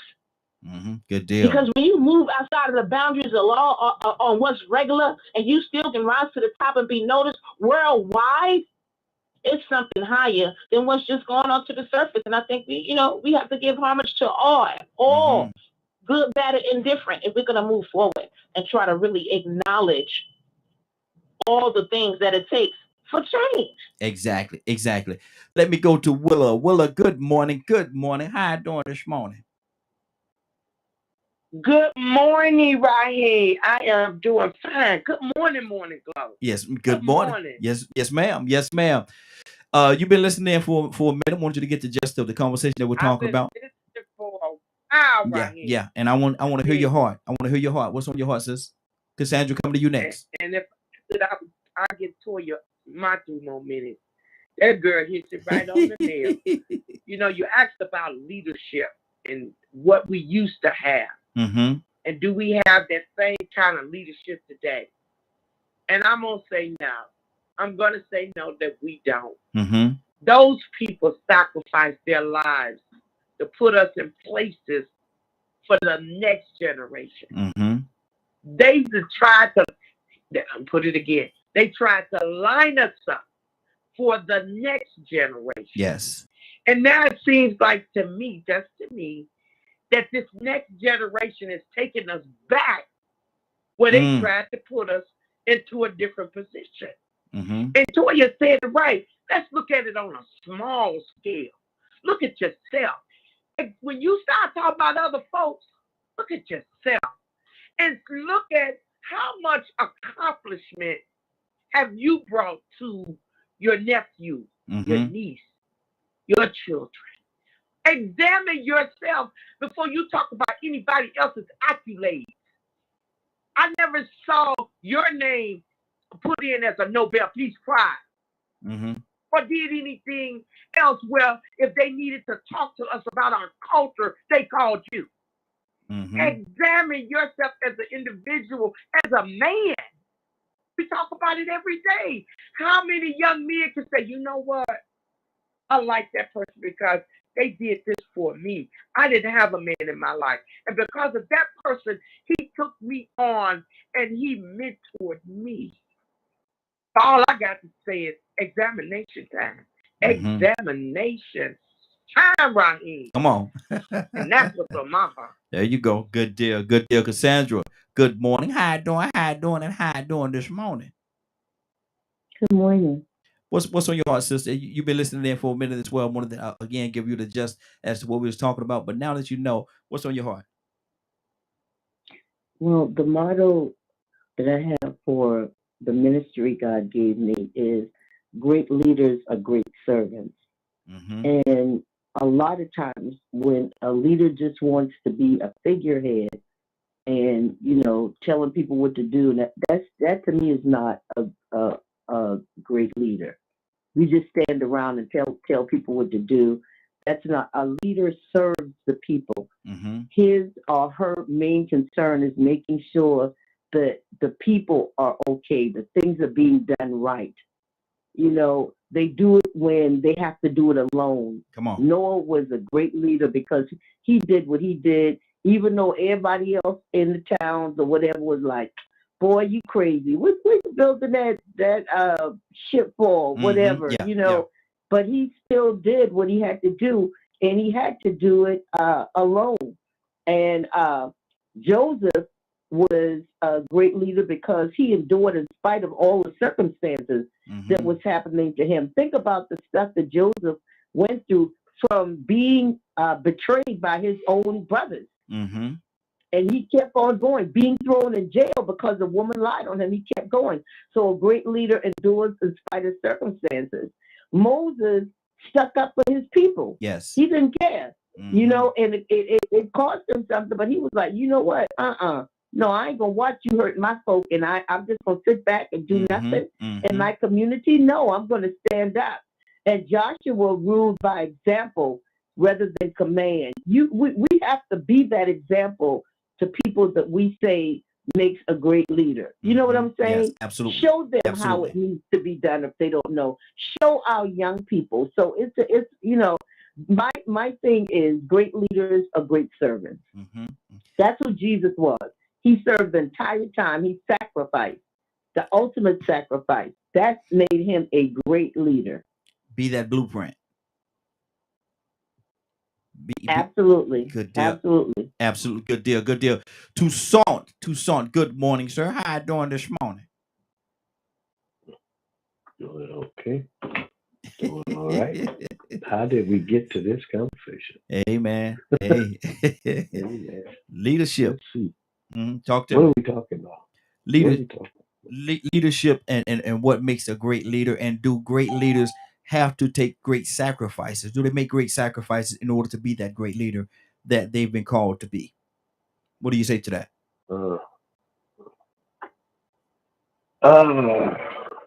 They're molded. They're molded into, and they are ordained to be there. They don't even have to live a perfect life. Probably somebody's gonna put shade on them. Wow. Because you don't talk about somebody that is not doing anything. Because you don't have nothing to say. Can't say nothing. Because they're not doing anything. Yeah. But it's amazing how you can always find a fault, at least one, in a leader. That ain't got nothing to do with him being a leader. David was a mess, wasn't he? Yes, he was. So we talk about Martin Luther and Malcolm and those others that kind of paved the way for us to appreciate the things that we appreciate. Some of them was unnamed, but they was leaders.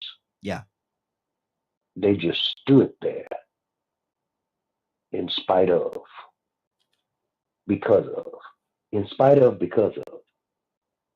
They made the situation not about them. It was a need and a cause.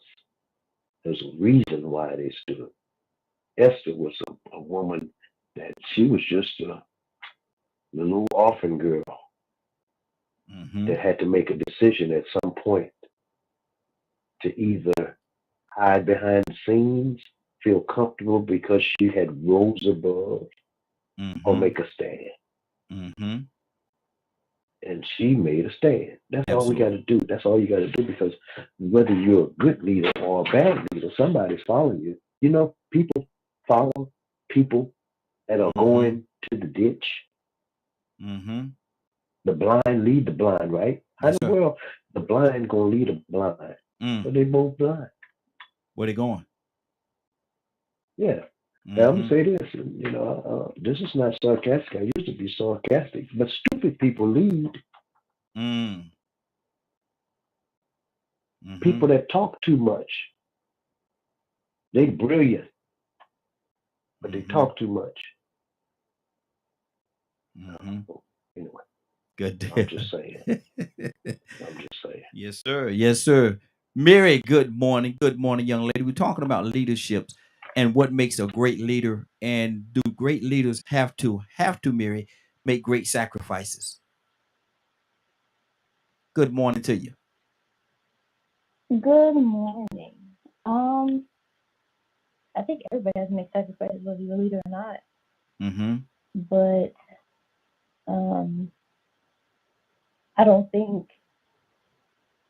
I think when you make that sacrifice, it's for the better of the whole, whatever mission you're trying to get done, not just to make it easy on that leader. Because you see that a lot, where a leader will make a sacrifice for their benefit, not the benefit of the whole group.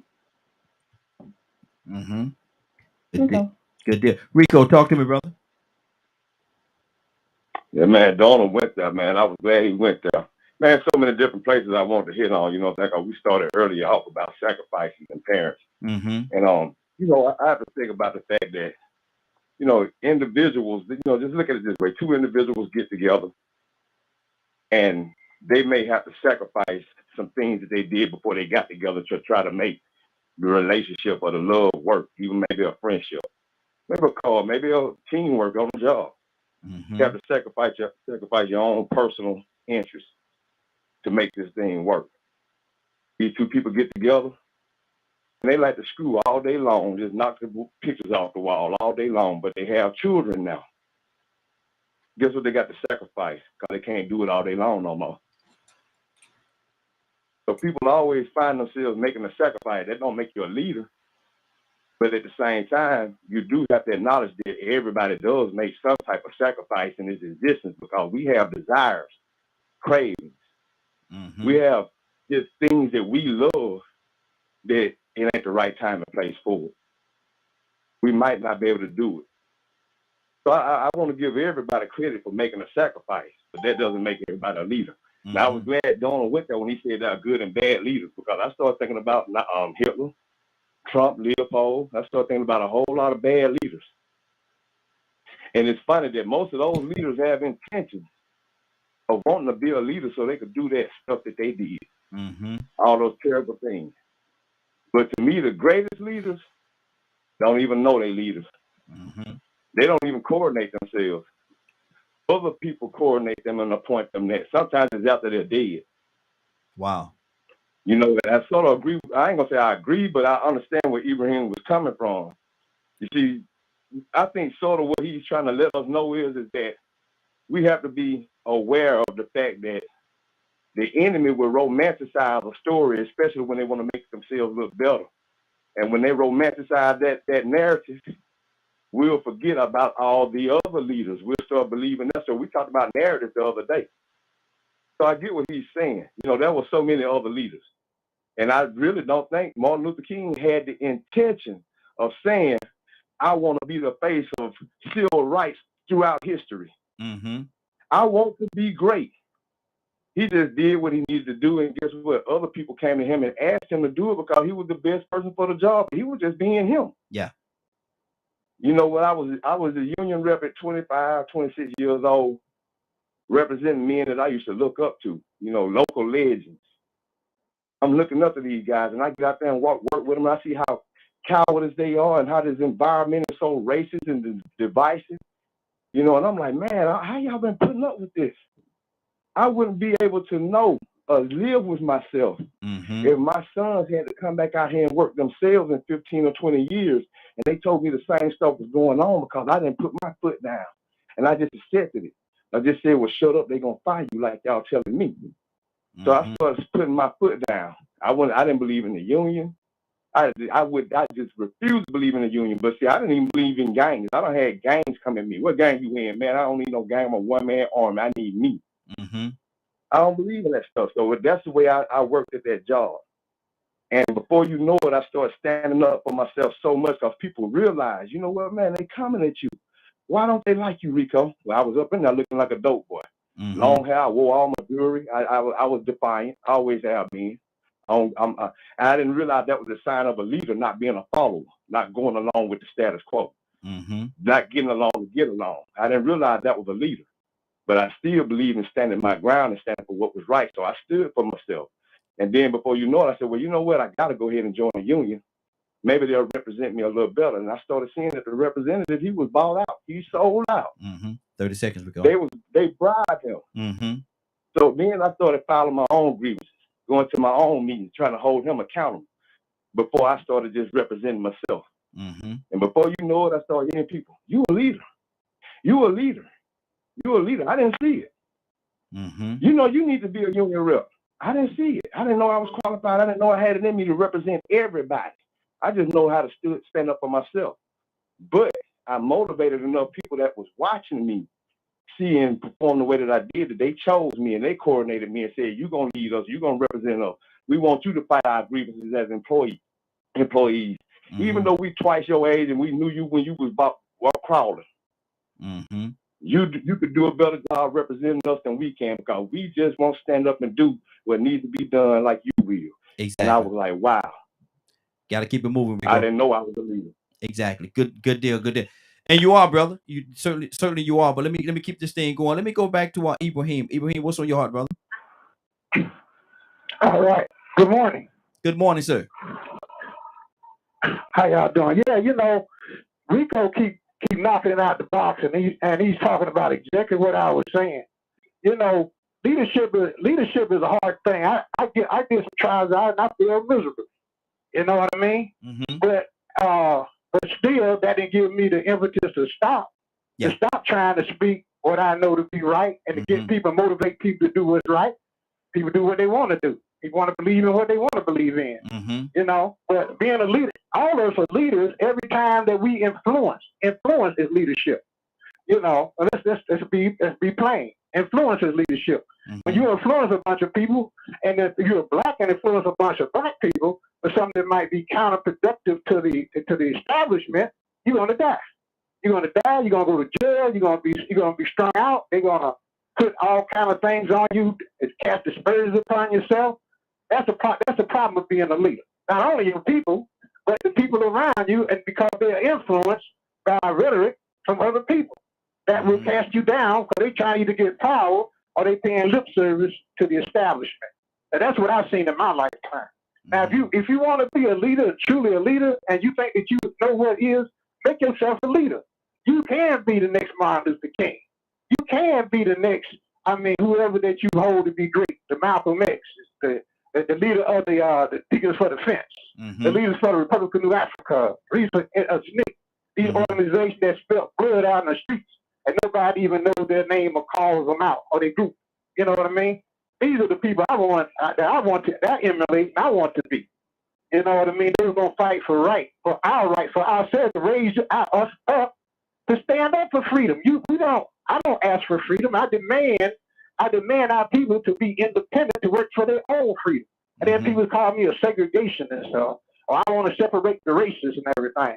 What I want to do, I want our race to be a part of the rest of the races, not to be dependent upon everybody else. Marcus Garvey, Malcolm X, Elijah Muhammad. You know what I mean? That's what I want. That's good. That's what I want to have. Good deal. So that's what it is with me. There you go. There you go. Mute me out. Exactly. Hold on. Let me. Were you finished, brother? You got 30 seconds left. Were you finished? Oh, okay. Well, I appreciate what everybody's saying, and you know, you cannot worship people. If you want to worship somebody, worship the Creator above and do His bid. You know, let that be a template. Let Martin Luther King, Malcolm X, Huey P. Newton, Bobby Seale, and all those people. Let them be a template of what your struggle is all about, or what you're going to lay for. Read what they read. Read Marx and Lenin. Read Garvey. You know, read and learn from real history. Don't let yourself be a soundbite of the social media or the media as per se. Actually read and stay with people, their comments, the people around them comments. Read that. All right, now your time. Now Ibrahim, see now your time is up. I want to give you all your time. I give you all your time, bro. Every second and a few seconds to spare. Thank you. Yes, sir. Thank you. Hey, Cassandra, what's on your heart? I just believe right now we have a great lack in leadership in our communities, and I'm not saying, I mean that like I'm talking about the people that we mentioned on that level. You know, Dr. King, what's his name? Malcolm Martin. Malcolm, you know, people like that. Yeah, we have all of these people that were true leaders in our community, and we have a serious lack of that now. We have people doing it, you know, of course, in our communities, we're doing it on that level, but I'm talking leaders that have national or international acclaim. We don't have that like we used to. I cannot think of anybody that's on that level right now. That's just me. I can't think of anybody. I'm sure, you know, other people could in our communities that is really leading on the level of a Malcolm or a King. And it's sad because that's what we need right now. We need somebody that will talk up and bring us together, regardless of what your religious backgrounds are, you know, your socioeconomics and all of that. Regardless of that will bring us together to make a difference. Cassandra, would you say Farrakhan is doing that? But his influence is limited. You know, like it's mainly within his, you know, the Muslim community. Even though there are people, non-Muslims, Christians that follow him, it's still not that level that I see. This is just me, and I don't mean any disrespect to him because I think he's an amazing person, but it doesn't hit the level that Malcolm and King and others made throughout our history. I feel like we don't have that. And listen, like I said, when it's about a leader, it crosses even color lines. It's not just our community, because when we're trying to make change, a lot of times we need those white brothers and sisters and Latino brothers and sisters to come in and help us with it. That's what I'm saying. So it's not about race. It's about bringing people together. Good deal. People, period. Absolutely. Kurt, what's on your heart? And we got Brother Pete Willis. Pete, we're coming to you next. Kurt, what's on your heart, brother? Talk to me.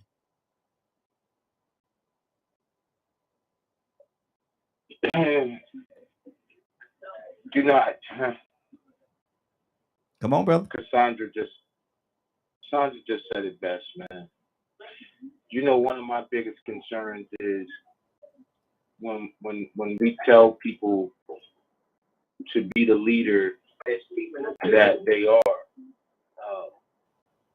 I think we have a tendency to negate from what becoming the process of becoming a leader. Because in order to be a great leader, you must be a great follower. Look at all of these men that was mentioned, especially the biblical men. And when you look at all these men that was mentioned, period, the one thing that you'll find that they all had a common trait where they were phenomenal followers. They took lessons and took solace in accepting the fact that this person had so much more to offer them in the way that they would live, and they utilized that. King utilized Gandhi. He utilized several others. He talked a lot about Socrates and Plato and their philosophies. He talks. He used him and Abe Lincoln by far, to me, was the greatest interpreters of the Bible and how to express what is said in the Bible to make it match modern day. Mm-hmm. Malcolm was a great follower of the Honorable Elijah Muhammad. Yes. He was a great follower of these guys that gave him tutorial that would push him beyond where he was, metaphysically and physically. Mm-hmm. All of these people that we talked about, Noah followed God. Lot followed God. Abraham followed God. Joseph followed God. You see what I'm saying? Mm-hmm. David, no matter how tarnished he was, followed God. So all of these people were great followers. Mm-hmm. And I think sometimes, in closing, I think sometimes we promote this idea that everyone's a leader, and people walk away from that thinking, oh, well, I'm a leader, so I can lead. Well, if you don't know how to follow, how can you lead? Come on.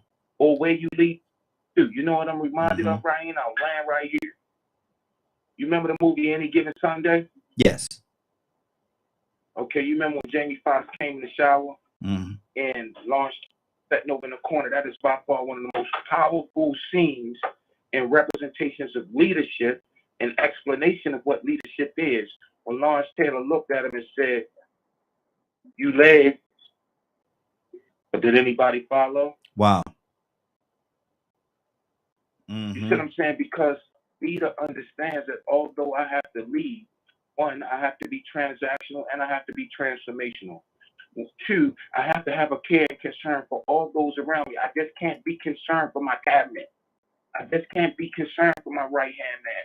I just can't be concerned for the person that is approving what I'm saying. No, I have to be concerned for everybody around me, and I have to understand that the sum of one part equals the whole of all parts. Mm-hmm. Exactly. So I think we're pushing folks out there without that understanding of what leadership really is, and that's why we don't have it right now. Gotta wrap it up, Curtis. But it's coming. Exactly. And right there. Brother Pete, good morning, sir. How you doing this morning? Doing good. I was going to pick up right. Good morning, DKM radio panel, listening audience. Morning glow. Hope everybody's having a good day, and thank you so much for tuning in. Yes, sir. Picking up right where my brother left off. Mm-hmm. We're talking about leadership. Yes, sir. If the leadership is not developed, educated, knowledgeable, have experience and wisdom, then where are they leading? And how are they leading? You can be the one that's noted or appointed or recognized to take the point, but in your limited knowledge, in your limited experience, in your limited wisdom, in your blurry interpretation and comprehension of the truthful factual reality, you might just be leading astray. And so oftentimes when we go out through the annals of history and look at so-called leadership, before the conclusion, they make a confession that I think I might have messed up. Because they don't fully understand and comprehend the facts, the truth, and the reality. They don't possess the true knowledge, the wisdom, or the experience of their real situation. And this is why we find ourselves where and why we are here today. What do you think? Do you think, and we also talked about the sacrifices. We spoke about sacrifices earlier, Pete. Do great leaders have to? Is it mandatory that they have great sacrifice? Well, if you're taking the leadership role, you're taking the responsibility. So the responsibility of leadership is just that. You're responsible. So for the good, the bad, the indifferent, and all in between is definitely gonna fall directly on you. But what we see with leadership as a whole, if you're leading and your leadership is not directly dealing with the real issue, the real situation, the real circumstances, they'll let you go on for a while because it's really of no effect. But as soon as you start hitting on where the rubber meets the road, come on, and the people start waking up to that knowledge, it done been one for you. Wow, that's good. That's good. Badger, talk to me, Badger. Badger, you there? I was trying to find the mute button. There you go. There you go. Talk to me, brother. What's on your heart? I mean, same thing as I said earlier. You know, but I also agree. Knowing what it's like to be a follower and someone that listens and is open-minded also makes for a good leader. So it's just everything I said earlier. I don't really see a reason to go any farther than that. To me, it's that simple. Are you serving as a vessel or are you not? That's good. That's good. Willa, talk to me, Willa. Hey, Raheem.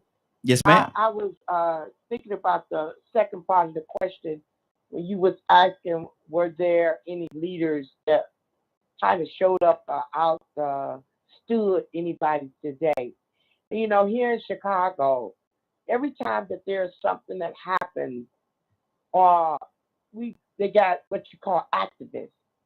They're always standing in front of the camera.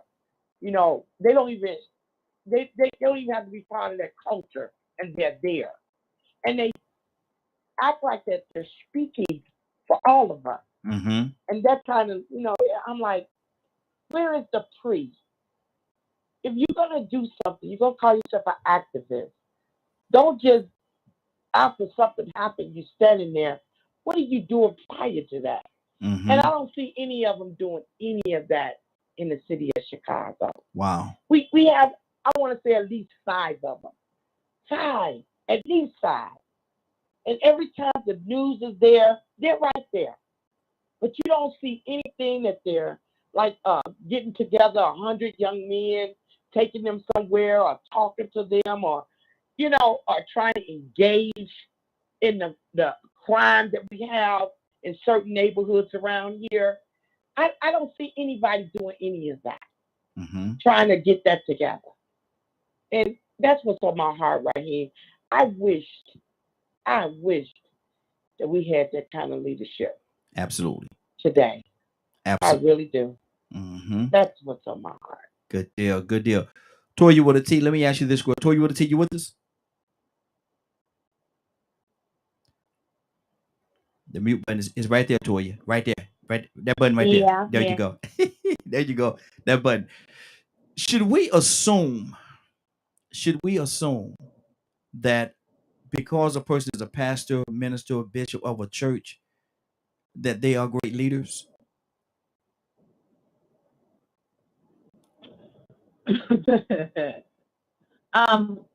I don't think we should ever assume, because you make an ASS out of UME. So, but I see why people do assume. You know what I mean? In the traditional setting, I think it goes hand in hand. But in 2022, we are let go of ourselves. We are not following code. We're out of order. We're going to say it all the time. And we're so out of order to, you're going to be a pastor, and it's baffling to me. But this is how we're doing it these days. Should it be like that? You know what I'm saying? But due to the meaning and the traditional way of leadership, absolutely. Absolutely. You're supposed to be the one that should have acquired an advanced way of being able to cope and deal with things over other people, more self-controlled than other people, you know what I'm saying, more disciplined than other people. So the expectation is for, especially when you're a pastor, for you to already be perfect, even though we know we're not. Come on. Anytime you make a human mistake like we do, then we gonna charge you to the depths and make you walk the plank because you're supposed to be perfect, not us. But yeah, that is like the expectation. If you feel like you're a pastor, you are allowing yourself to be in a higher position of authority. And when you walk in a higher position of authority, it is the expectation of the people that are below you that you walk at a higher standard than all the rest of us. And that's something that needs to be understood. And are there roles nowadays to where, you know, people assume these positions, but they ain't really no fighters?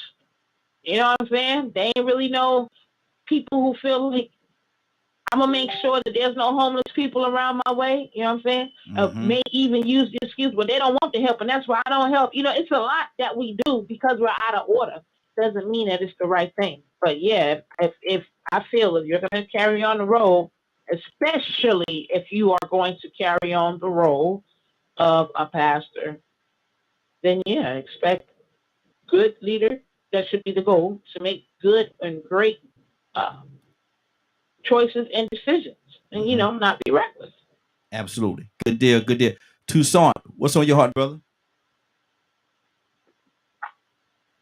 I almost want to clap and stand up and applaud. Lord. Okay. Because somebody said that if you are leading and nobody's following, all you're doing is taking a walk. Okay. Good. All right. Let's take a walk and see these pastors that we hope to have. When they get to the people that he's supposed to lead, they don't want to follow. I'm talking about if we're going to do it right. How big do you think the crowd's going to be? Because most people want to have their own way. Exactly.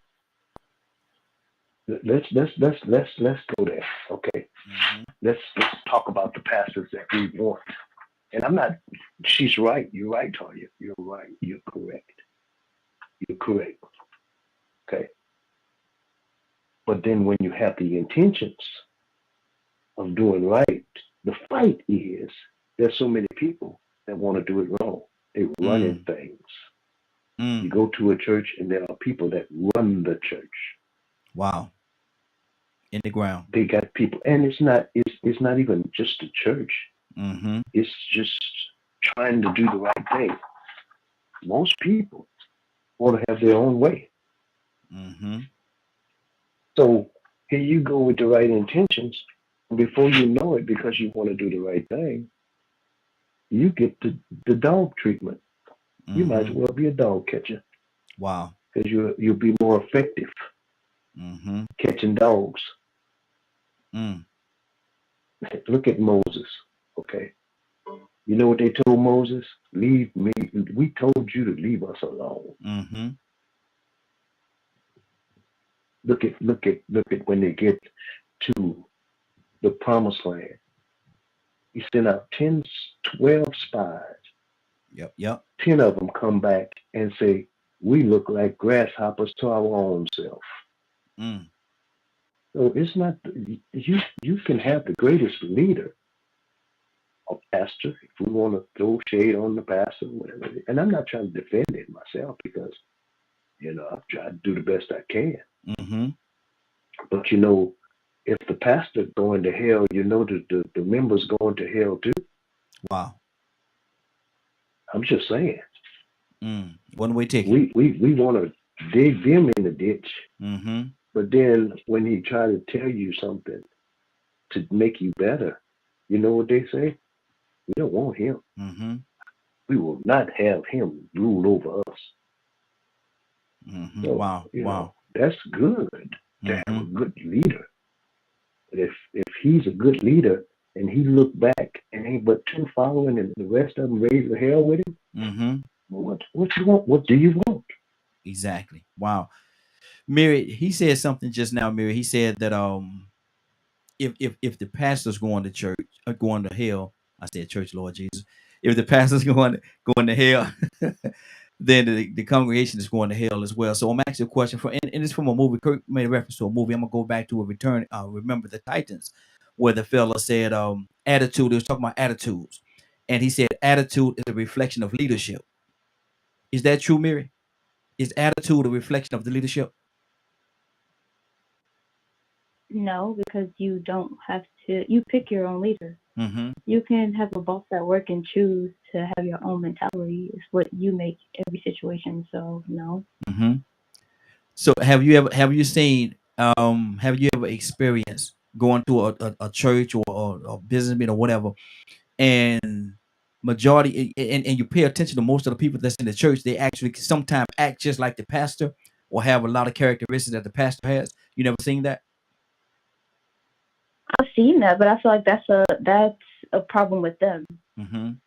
I feel like that's a them issue. Like if you are following somebody so much that you are becoming that person, then that's your own problem. Mm-hmm. Wow. I feel like that's not, even if you have a good leader, you have to be better than that leader.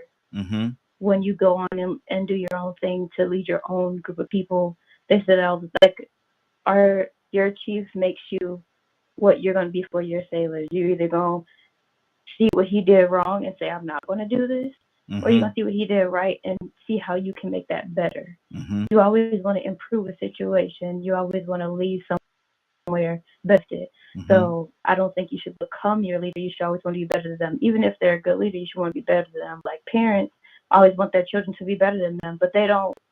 No parent goes into having a kid just, I'm going to be the worst I can be. Like, mm-hmm. everybody wants to raise their child in the best way, but you also want your children to take the lessons you've taught them and mm-hmm. be better mm-hmm. for when they have their own kids. Yes, that's good. That's good. Rico, talk to me, brother. It reflects his attitude. Go ahead. I know you about to it's go. Like it's like, man, everybody been taking the words out of my mouth, man. I might not mm-hmm. even have to speak long, especially when Toya and Donald said what they said, because the whole time we've been talking, I keep thinking about clarifying that word leader. You know, I said mm-hmm. earlier that Hitler and Donald Trump and so many other people were leaders. They were evil leaders. But when you want to talk about a great leader, mm-hmm. see that now when we want to clarify and specify a great leader, mm-hmm. a lot of qualities that come with that. Yeah. You have to look for the moral compass of that person. It takes more than charisma. See, an evil person can have charisma. They can attract you just by the way that they are. But a great leader will have a lot of character. They will mm-hmm. be objective. They will be consistent. They will be resilient. And they won't actually be seeking mm-hmm. positions of leadership. See, that was another thing. Like I said, Toya just pretty much took every word that I want to say and put it out there. We have these things called positions of leadership. Yeah, send your check to Toya then. She said all your stuff. You send your check to her today, man. We have this thing called positions of leadership, man. Mm-hmm. And you have some people that desire to have those positions, not because they are called to do it, but it's because they want that power. Mm-hmm. They want other people to follow them. Mm-hmm. So when you see people that actually seek positions of leadership, then you have to start looking at their moral compass. You have to start looking at their character, the standards, mm-hmm. their consistency and what they really stand for. That somebody that's not actually looking for a position of power, but he just has that momentum and that it factor that it takes mm-hmm. to be in that position just by being them, like a Martin Luther King. Mm-hmm. You know, you pretty much can just put them in there. So, you know, you ask, are we to assume that pastors are great leaders and this and that? No, you ain't supposed to assume that, because most pastors seek that position. Mm-hmm. They might say they're called, but they still look for a church. They apply for a church. But if a church mm-hmm. reaches out to you, you might be a great leader. So I think those are the things that we have to start looking at it when we start speaking of leaders. Anybody can be a leader. You got gang leaders, mm-hmm. cartel leaders. You know what mm-hmm. I'm saying? You got, you know, and you know what's really hard, because the women hit on something, Cassandra and Willow. We're lacking those international or mass appeal leaders right now, because, you know, sometimes we say we go into these barbershops and have these conversations. But mm-hmm. I've been in some barbershops, man, and these conversations get good and serious. And 30 or 40 minutes later, somebody else come in, influential, Mm-hmm. the conversation will change, and then you will be the one that was ridiculed. They'll call you, he think he Martin Luther King. Mm-hmm. And then you hear some of these same people that want to make change that'll come right back and contradict you and say voting is a waste of time. Yeah. They will say, I don't want nobody to lead me. I want to represent myself. I'm a grown man. And ain't nothing worse than a person saying those things and not realizing that they are a follower. Exactly. Because somebody told them that it ain't tricking if you got it. Wow. Like Jay-Z said, or like Cat Williams said. Mm-hmm. So it's like, we are always being influenced and led by people, even when we don't realize it. Mm-hmm. And that's a sad thing when you don't realize you're being led or represented, and you say you don't want representation. Exactly. Wow. Let me go to Mr. Hicks. Mr. Hicks, what's on your attitude a reflection of leadership, Mr. Hicks?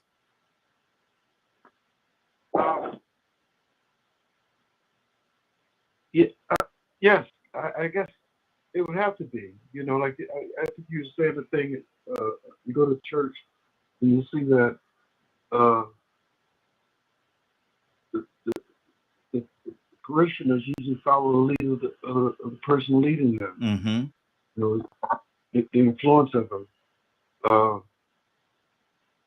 I think true leadership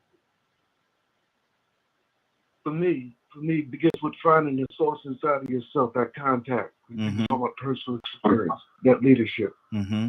where you in the follow guidance that come from inside that some guide you what to say and how to say and what not to say. I think about a scripture in the Bible. It talked about disciples that they could handle serpents or poison that wouldn't hurt them, right? Mm-hmm. I said that's deep. That's deep, right? But and when you see metaphorical what serpents are in our environment, in the thoughts that are surround us, coming up through television, through movies, through everything, and when you see these things as being poison, they don't have an effect to kill you when you as long as you're in contact with the source that's inside of you, that divine spark that's inside everybody else. Start to recognize that. Mm-hmm. That's good. Cassandra, what do you say to that? Is attitude a reflection of leadership? Yes, it is. And that can go both ways. That can go to the negative or to the positive, because if a leader has, this attitude that, that's really negative and ugly, and the wrong person saying the right things can mess people up and confuse people. Mm-hmm. So, yep. You take somebody like, let's use Hitler, that everybody was like, oh, he ain't gonna do nothing. That's just a bunch of propaganda. But he was talking to those people, the German people, in such a way, think about it, that he convinced them to kill over 6 million people. Mm-hmm. Just think about that. One person saying the wrong things or what the people thought were the right things. They're trying to replace us. We need to get rid of them, but cause millions of people to be killed. And I want to end with this really quickly. I'm going to go back because we want to make sure that people are clear that are listening. When Donald said that if the preacher go to hell, the people going to hell with him. No, everybody, we know this, and I know he didn't mean it in that way. We all go to hell for ourselves. If you decide to go to hell, it's going to be you. It ain't got nothing to do with your preacher or anybody else. Even if he's a horrible preacher, your relationship, that's why people got to not look at man. Your relationship is God-based. Mm-hmm. So whatever relationship you have with God, that's going to determine whether you go to heaven or hell. Mm-hmm. So not that your pastor was a horrible pastor, but the fact that you continue to follow God regardless of what your pastor was doing. Mm-hmm. We give pastors too much power, and I'm a pastor. Mm-hmm. I can tell you right now, I've seen it too much. We give them too much power over our life. Wow. To start, I normally would circle around, but since she said something to you, do you want to address what she's saying, or No, I agree with her. See, absolutely. because she's right. I didn't don't get it twisted. We all have our own path. And if I love my pastor's death, I mean, you know, I've had some pastors. My father was a pastor.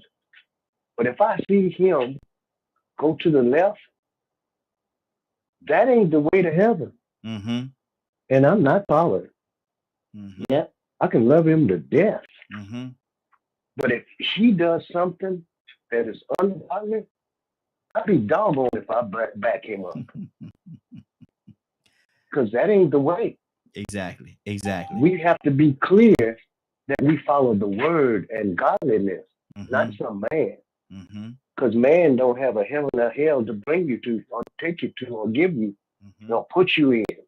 Exactly. You got to make your own decision in life. So yeah, I agree. Good deal. Good deal. Hey, Leonard, you back with us? Leonard had to step away for a second. Yeah, I've been back, Ryan. Oh, okay. What's on your heart, brother? Talk to me. No, I'm listening to other people's perspective. Because, you know, on certain issues, you know, everybody has a different point of view. And as long as, you know, things are positively working, I think that's pretty good. I would definitely ask people, you know, when people get talking about leadership, this, what is and what is now, what a vision at? Where the vision? Where is the vision? You know, if you have a leader, your leader should have there should be a vision. There's nothing wrong with following people if you about the vision that they have. You know, I think too many people are far too critical of what other people are doing sometimes. You know, everybody has, like, with various organizations. I've worked with help people start more organizations, but you know what? It's just about helping them support their organization and the vision.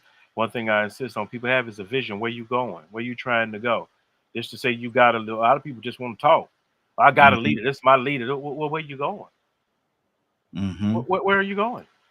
I mean, what is the vision? What is the plan? Yeah. Leaders have to take responsibility for things. You know, especially if they're going to be leading them, they should at least know the vision, have a vision. Have some semblance of a plan, if not a plan. Somebody, yeah, you a leader. Everybody want to be a leader. Everybody want to be a king. And what are you accomplishing?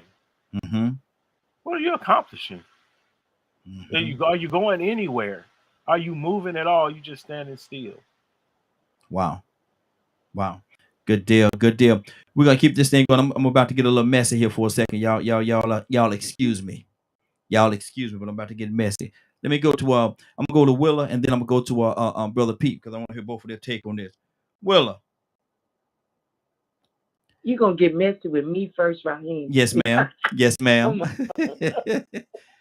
We talking about leadership, and we talk about the pastors in a church and stuff like that, and attitude is a reflection of leadership. Let me ask you a question. How disruptive can a first lady be to a church? Ooh, wait, man, she can be really disruptive if she's not, if her mindset is not following God and not backing up and not supporting her husband.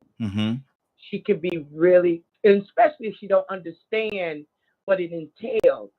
Because I'm being a pastor, I give it to you, Cassandra, because being a pastor is really hard. Because you thinking about you have the leadership over God's people, God's children. And as long as your hand is in God's hand, you won't go the wrong direction. But when it's not, that's when it becomes a problem. You know what, Raheem, I hear all the time when people go to church. First of all, do people realize that they are the church? Yes. That it doesn't become a church until you go into it. And that's one of the things that we always say. We say we go to church. No, you're the church. We go into a building to worship. That's what we do. We're the church. And the leader is the head. We all are parts of the body of Christ. And we're supposed to follow God. And sometimes the first lady is so busy because of her insecurity of the, because you know how, come on, you know how those women that go to church, they're not going for the right thing. You know, they see the pastor and they want to, you know, and sometimes it's not like that. But if you got a good leader, he knows if I need to talk to a young lady, I'm bringing in my missionaries or my evangelists in there with me. See, because things sometimes happen. Don't lead yourself into temptation, because Toya said it. There's still a man or a woman. Absolutely. Absolutely. And that's what's in my heart right here. Brother Pete, good deal. Good deal. Definitely appreciate that. Brother Pete, I want to hear your heart on this, man. How disruptive can a first lady be to a church? She can be as disruptive as anybody else in key positions that's not in line with the will and the faith, the doctrine of the God that the Bible and the faith is talking about. So if you're not obedient, if you're not righteous according to the Bible's version, if you're not holy according to the Bible's version, if you're not living free from sin like the Bible teaches, then she can be that disruptive. And if she not rolling right, might even have to question, is the man she married to that allowed her to have that position, was he appointed by the appointer who appoints them all? Wow. Or did he just go to school and get a certificate and jump off in a spot and the name of the place is linked to his last name? So no wonder, because that's his formation. It has nothing to do with the Creator. If you're not in line with the doctrine and the faith, if you're not in line with the will of the God, if you're not obeying his ordinance, judgments, statutes, commandments, word, ways, will, you're disruptive. Good deal. Good deal. Curtis, talk to me, brother. What did you say to that? Rico, come to you next. Curtis, you there? Go ahead, Rico. I hit the wrong button. I tried to turn the mute off and I turned my camera off. I mean, it's pretty much, man, you know, cut and dried. I think everybody done hit it on the head, man. I mean, it takes a very good person of integrity to be a great leader, you know, and they have to be consistent. Even if that first lady is the one acting up, that great leader, the one that is the head of that church, her husband, he has to nip that in the bud. Now, how he corrects that, I can't judge that. Hopefully he does it in a very honorable way. You know, maybe he does have a relationship where they can sit down and have a talk and he can get through to her what part she's playing, you know, if she is being a detriment to the situation.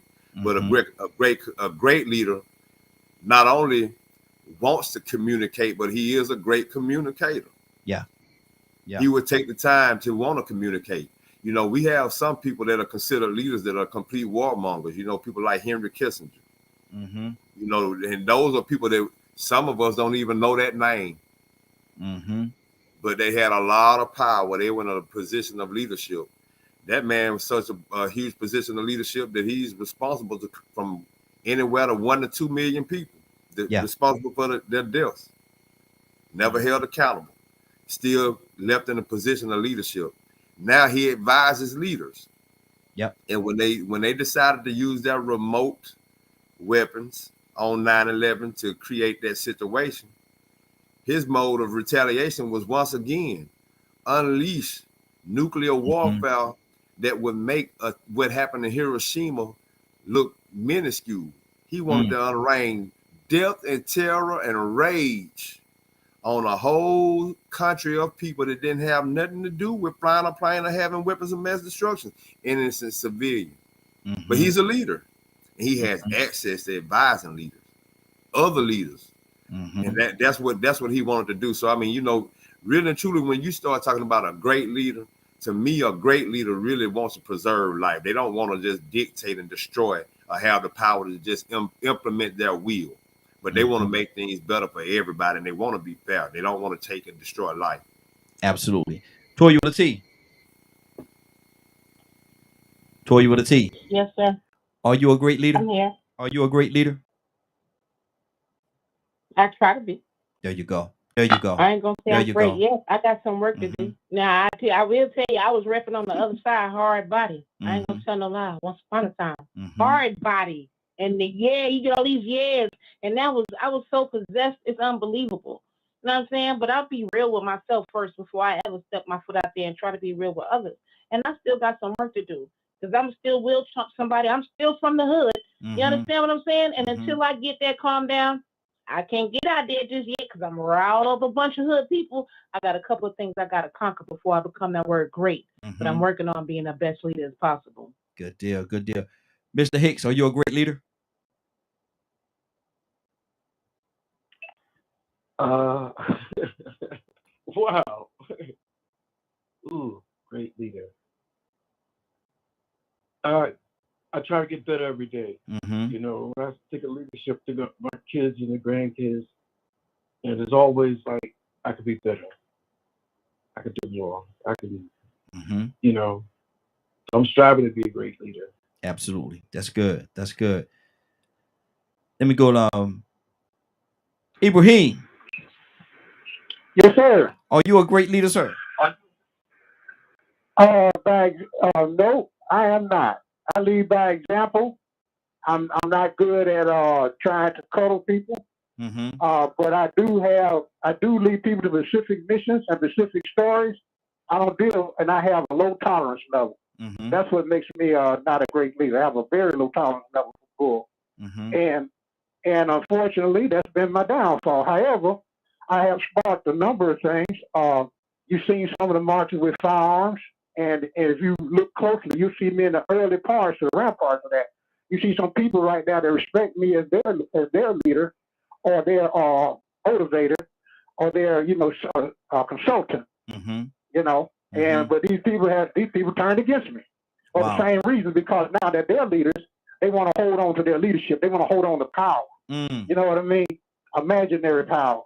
And but that's unfortunate. But yeah, we need leaders, and we have leaders out here. We have people that take kids up. We have men and women and mothers and fathers that do this with their kids and other kids all the time. But they're not known. They're not internationally known.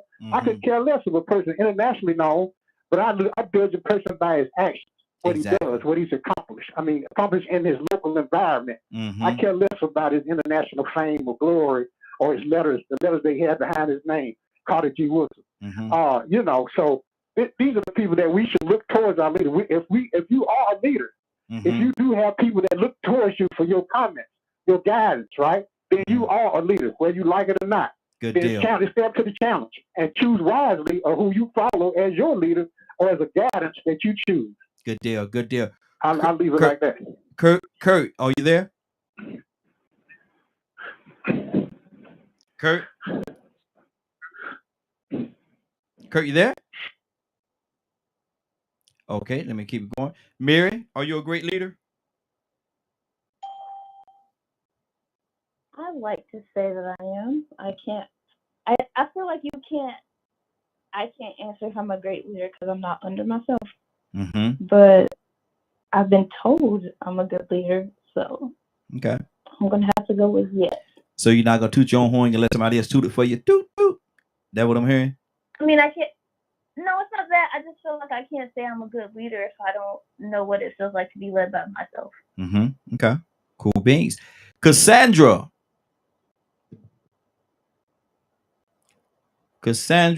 Alexander Green. Cassandra, you there? Okay, we'll come back to Cassandra. Willa! Did you come? Hey, Raheem, have you ever heard the saying, it's a poor dog that won't wag his own tail? Yes, ma'am. You ever heard that? Yes, ma'am. Well, I'm not going to say I'm a great leader, but I'm going to say I got good leadership skills. Can I put it out there like that? That's good. That's good. That's I good. have great leadership skills. That's good. That's good. And yes, Kurt, I did come to you, Kurt, but we miss you, brother. Are you a great leader? A good leader. I'm not great. What lies the difference?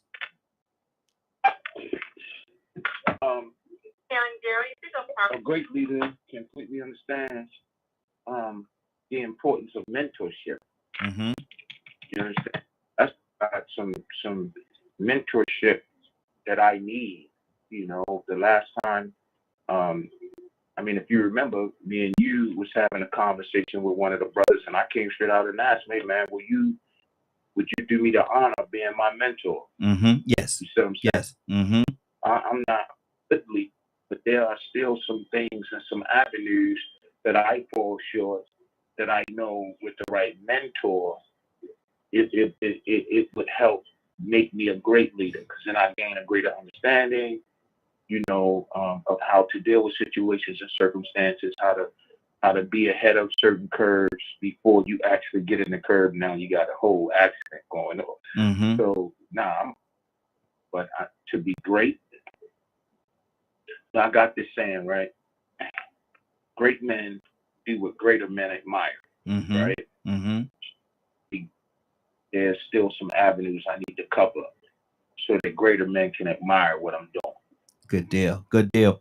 Cassandra, you back with us? Yes, I am. Cassandra, are you a great leader? No.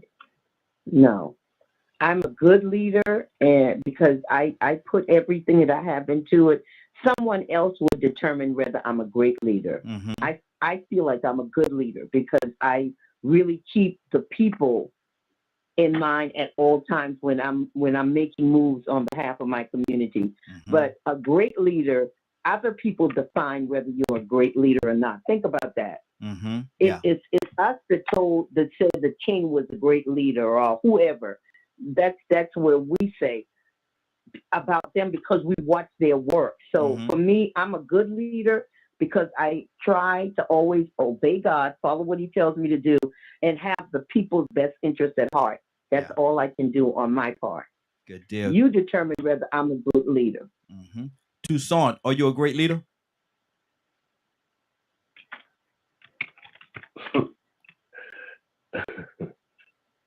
No, I wouldn't say a great leader. Check with the people that's following, if there's anybody following, and I'll have to wait to see, because there are some people that is doing things, and because of their motives, they're when it all was said and done, they're gonna say we did, for instance, we did this and this and that in your name, and he's gonna say, who are you?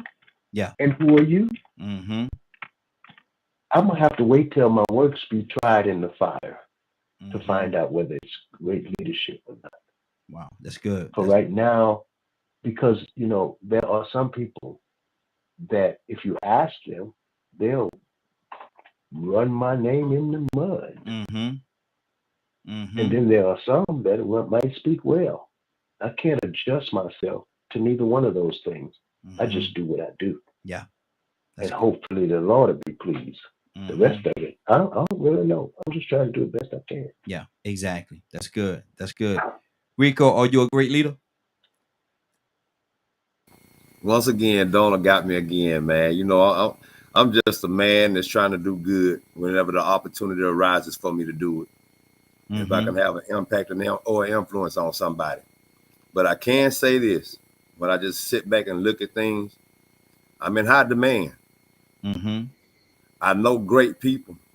I know great leaders that like to call on me and confide and vent and look for positive reinforcement or just to get clarity when they're in a bad position. Great leaders in very high positions there are other people in high positions, but they're not great people. But these are great people and great leaders that I feel so honored to be affiliated with. But I'm starting to realize now they feel just as honored because they tell me when they're frustrated and when they breaking down telling me things that are going on behind the scenes that they have to deal with, and they can't tell nobody else, but they know they can depend on me not to say anything and to get them my best opinion, not based off my individual or personal beliefs, but what's best for the bigger picture. They know I'm giving them a sincere, genuine opinion. So I guess, sometimes we can be spiritual leaders. And not even realize it when we that shoulder to lean on. And I ain't gonna lie, sometimes it gets hectic. I say it all the time. But I'm not gonna say I'm a great person or a great leader. I'm just a person trying to do good. But the way these people want me to come do these podcasts with them, I'm in high demand. So something is something. I don't know what it is, but I ain't gonna wear that hat. I'm gonna let other people tell me that I need to lead, whether or not I'm a great leader or not. There you go. There you go. Leonard, are you a great leader, sir? You know what's so funny is that when I've had people come back and tell me, "Boy, I sure wish you were still around." Mm-hmm. People that I have worked for have wanted to be on my teams. Because I have a lot of skills. Mm-hmm. I can almost do anything. Mm-hmm. Anything. And I treat people with common respect. I even have a leadership principle. You know, I will strive to contribute all my talents, skills, resources to make decisions that exemplify my commitment to my fellow citizens. Mm-hmm. I will respect the diversity of my community in terms of my personal conduct and contribution. My desire is to leave a legacy of enlightenment and hope to anybody that desires to follow in my footsteps. Mm-hmm. I don't take it so it's not a general thing to me. I will make my presence known wherever I am at and in whatever capacity. I'm going to try to do it with great honor and respect. So good. These are the things that I have prepared for. That's why I do certain things and things that I do. People say, why is he always in the leadership? Because I'm pretty consistent. That's one of those skills that I have. So I develop leadership skills to do just that because I don't follow anybody. And I don't confirm well to narratives and things of that nature. There has to be righteousness involved. And that's usually what I am going to do. And hopefully that provides an example to someone that wants to follow in those footsteps. That's good. That's good. I want to do this. It's 10:06. It's time for us to get out of here, man. But I got to do this, and I can't let this broadcast go by without me doing this. Kill. I hope you're listening out there. That's my daughter. She's actually in California. Y'all know I got 4 daughters. Mary, she's here with us today. I have a daughter that's in Colombia. I have a daughter that's here, and I have one that's in California. The one that's in California today is her birthday. I'm not gonna put your age out there, baby. I'm not gonna do you like that. I want to, but I'm not gonna do you like that. Should I do it, Mary? Should I put an 8? 67. I knew Mary. Mary, if she's 67, how old that make me? Don't answer that. I want to see happy. 102. See what I'm saying? I just specifically said don't answer that. See, well, we're gonna talk after the broadcast. But I want to say happy birthday to you, baby. Happy birthday, Daddy. Love you, love you, love you. And she don't broke her phone, so I gotta talk to her on Facebook. She lost her phone. I don't know how she did that, but she may be in that great big office she work in over there in California. She trying to get me come over there so I can see the office building she work in. I'm gonna make more over there real soon, baby. But I want to take this opportunity right now and say happy birthday to you, and I hope God bless you in a mighty, mighty way today. Happy birthday, Daddy. Love you. Rico, what's going on at 3:00 today? If you missed today's show and would like to see or hear the rebroadcast in its entirety, you can tune in at 3 p.m. Eastern Standard Time on www.dklmediagroup.com. Good deal, good deal. Hold on. Everybody hold the horses. Hold the horses. Willow! Come on, Raheem. Let's go. I'm looking for Willa. Is she here?